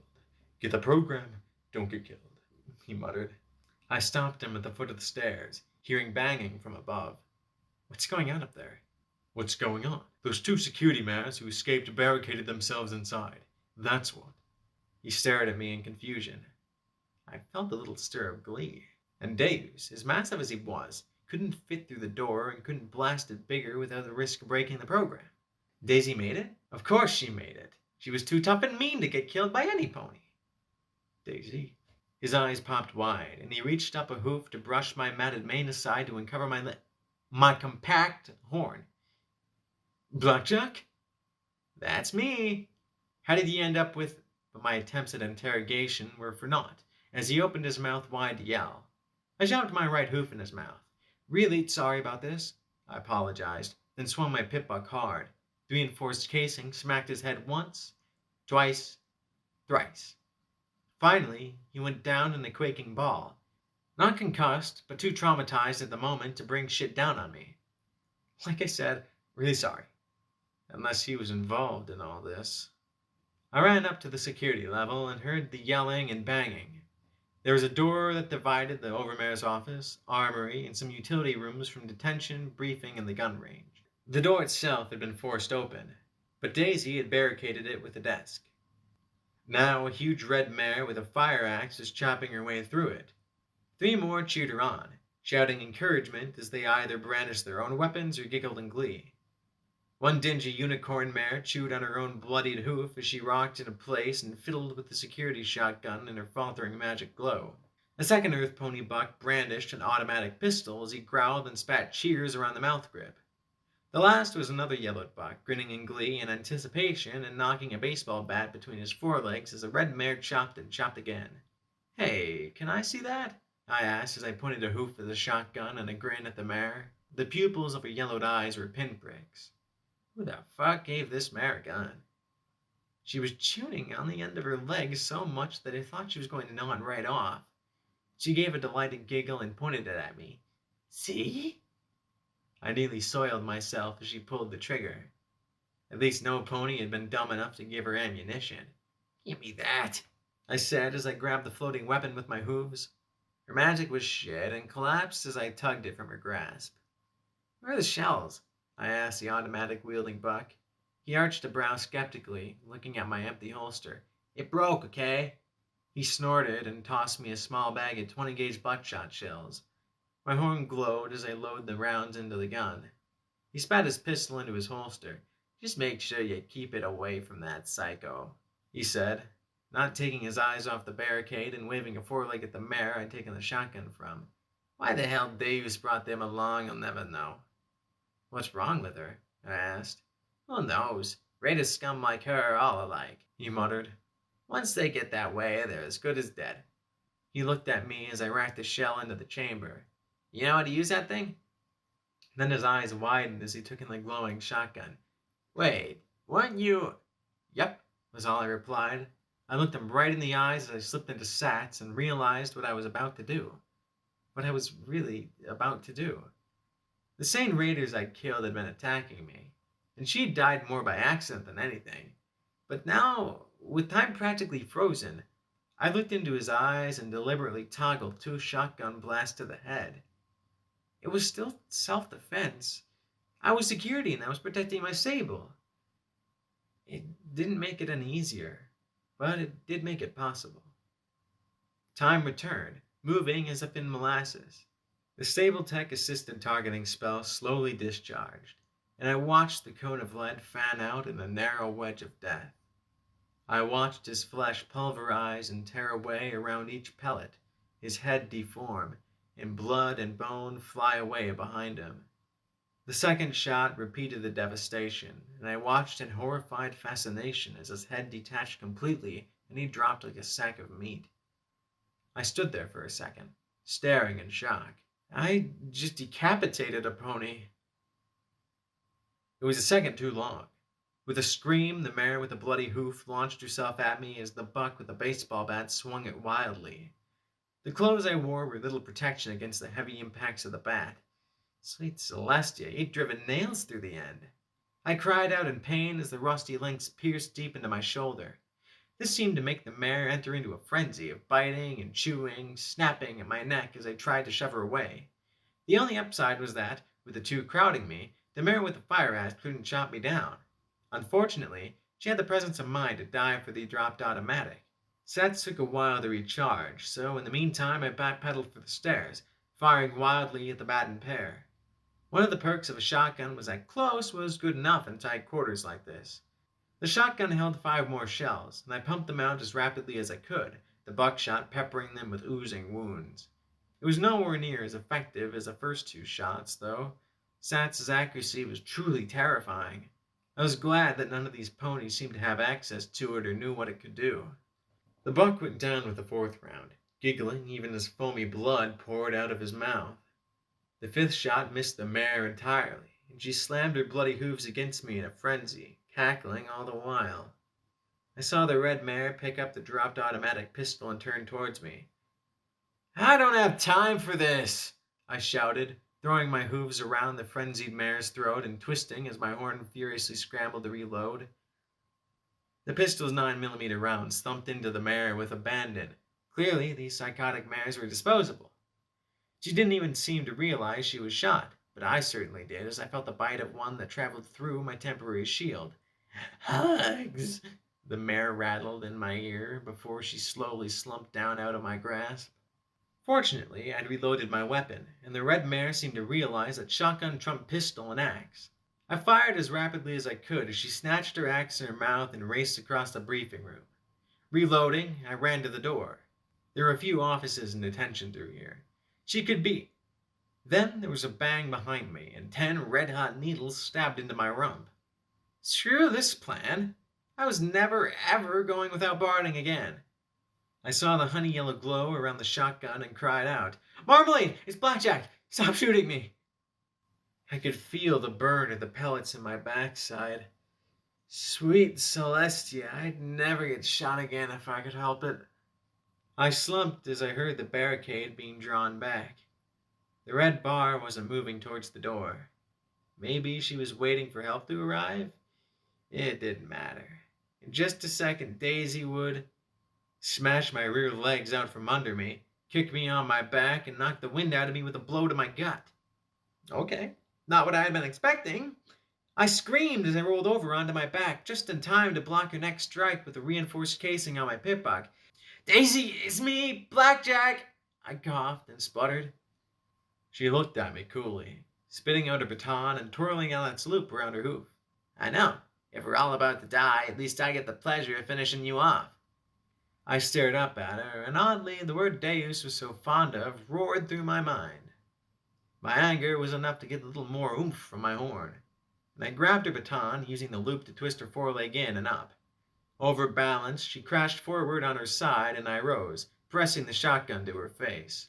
I don't have time for this, I said, my heart thundering in my chest. The shotgun shook as my magical focus was rattled, and I hoped that closet would stay sealed closed. I know we got problems, but I have a plan to save the stable, so please cut the pony shit and you can just kill me when I get back. Back? Marmalade blinked slowly. She'd been badly beaten and had blood matted around her mouth. You're going somewhere? Outside, I said as I turned away from Daisy. I couldn't kill her. I had a better chance of killing her by accident than intentionally. But you'll die, Marmalade said softly. I don't want you to go. I rose to my hooves, my backside really complaining as I limped to the door. Really? Why? 'Cause you're my friend, Marmalade said simply with her wide, vapid smile. Why else do you think I fooled around with you all the time? She levitated a trio of healing potions from a medical kit. Here, I was going to use them, but you're all shot up. I stared at her with a worried frown. Marmalade? Friend? She'd always been the slow pony in Daisy's shadow. Too stupid to work alone. So simple, she was annoying. No pony I'd ever called a friend. I drank the potions, glad for the cooling, healing sensation on my hindquarters, and looked at the honey-colored mare with unease. Well, thank you, Marmalade. She smiled and gave a little nod. Daisy shoved past me. Yeah. Sunshine and hugs and all that horseshit, she said as she slammed the barricade back in place. Her angry scowl turned skeptical as she regarded me. You're really leaving? Was I about to faint, or did she really sound the tiniest bit concerned? The Raiders are here for a program. I'm gonna steal it and hope they come chasing after me. Then Mom and you can retake the stable, I said with a little nod, stripping off the useless clothes. Marmalade gave a soft "oh" of comprehension and, without another word, shrugged out of her security barding and handed it over. B-21, are you here? I asked as I pulled it on. I gave Marmalade a grateful smile. That useless cock pony? Daisy snorted. You called? P-21 said dryly as he stepped out of the door to Maintenance 1.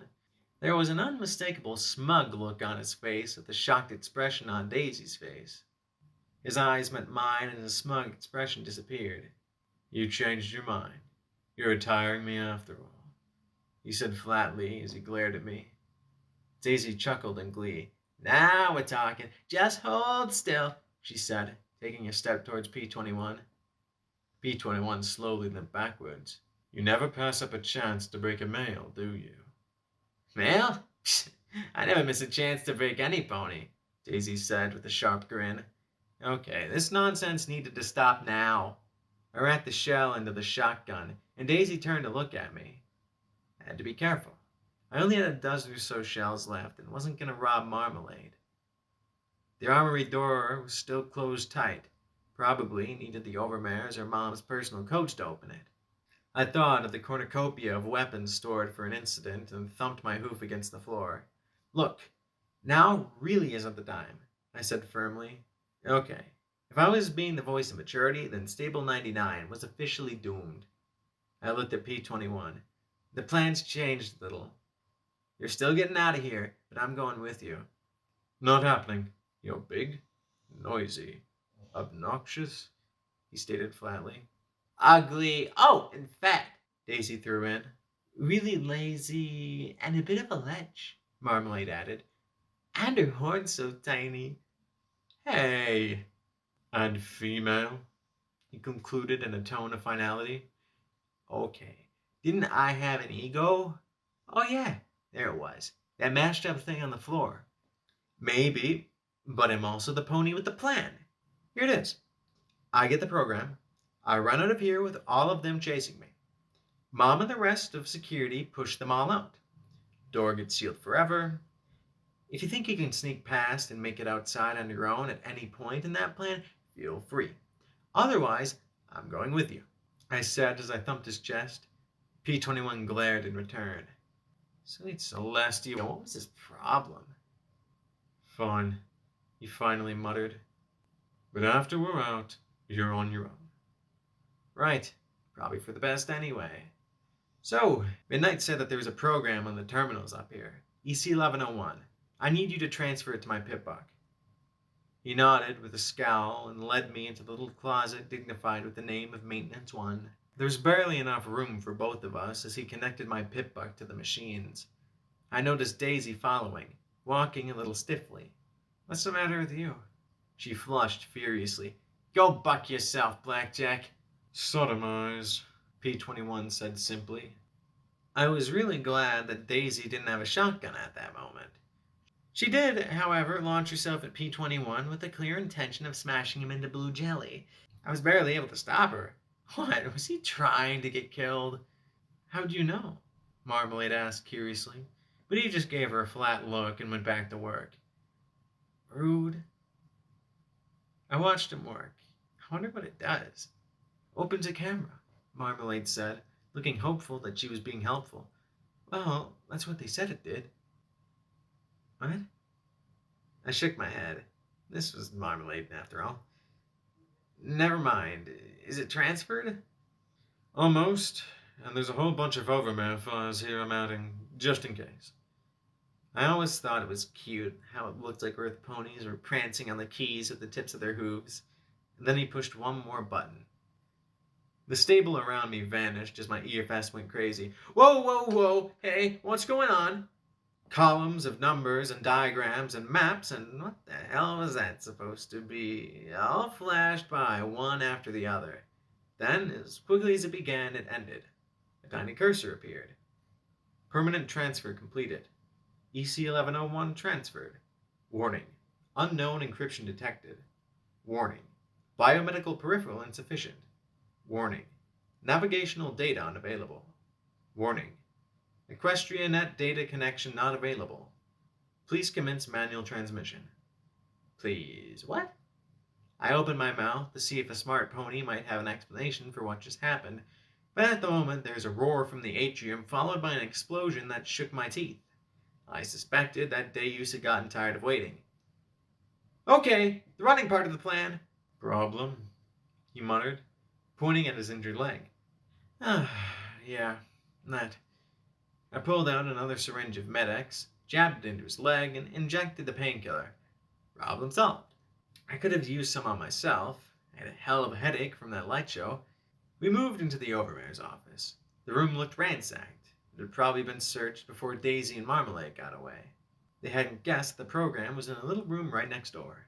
Though it looked like some pony had pissed all over the Overmare's huge ring-shaped desk, it was still intact, as was an old piece of paper taped behind it. The title caught my eye. Enemies was crookedly scrawled at the top of the page in large block print. There were a lot of names on that list. Topping it and circled Overmare. She counted herself as an enemy. Rivett's name was right underneath it. Mom's name and question marks around it. Daisy was on it? Not me, of course. Oh, wait, there I was, at the bottom. Focus. No time for this. I accessed a terminal and used the code Mom had given me. The desk hissed as it slowly rose into the air on hydraulic legs, revealing stairs disappearing into the gloom below. I activated the lamp on my pip-buck and threaded my way down with P-21 right behind me. A minute later, the desk closed behind us as another impact reverberated through the stable. We moved down the hall to a second door, and I used the code again. Slowly, it opened. Very thankfully, the noise it made was relatively quiet compared to the racket in the atrium. The entry hatch to the stable, A massive cog-tooth edged slab of metal was rolled away to one side, and a long, rough, rock-walled tunnel led up beyond. Bones lay crushed on the other side of the door, mashed by the entry of Deus and his raiders. Better get a head start, I warned P-21, nodding to the tunnel. He nodded back and began making his way out. I wondered if he'd stay with me longer than 10 seconds. Probably not. Going to the door from the entry room to the atrium, I saw the Overmare lying limp against the larger room's wall. I suppose the raiders had gotten tired of her. Even she didn't deserve that. But I had bigger problems. Or rather, I was about to. "Hey, doofus!" I bellowed across the atrium, and to my shock, he froze completely. Then his head slowly turned to look at me. I saw certain annihilation in those eyes. "I got your program here, jackass!" The raiders around him looked even more shocked than Deus. Then he was turning, and I suddenly had a vision of a cloud of blackjack settling around a pip-buck and hoof. "Oh shit, oh shit, oh shit, oh shit, oh shit," I thought as I turned and raced for the stable door. Cut! He roared, and the shells detonated behind me. Luck saved me from a messy splat as bones churned beneath my hooves. I caught up to P-21 and shouted, "Running now!" From the roaring behind me, the plan had worked. I was leaving the safety and security of my stable with a pissy, hostile male, an unknown destination ahead, a mechanical nightmare pony of death behind, and a mysterious program that apparently sparked it all. Odds were that, if I survived the next 5 minutes, I'd be wishing I were dead inside a month. So, why was I smiling so much? Footnote. Level up. New perk. Rapid reload. All your weapon reloads are 25% faster than normal.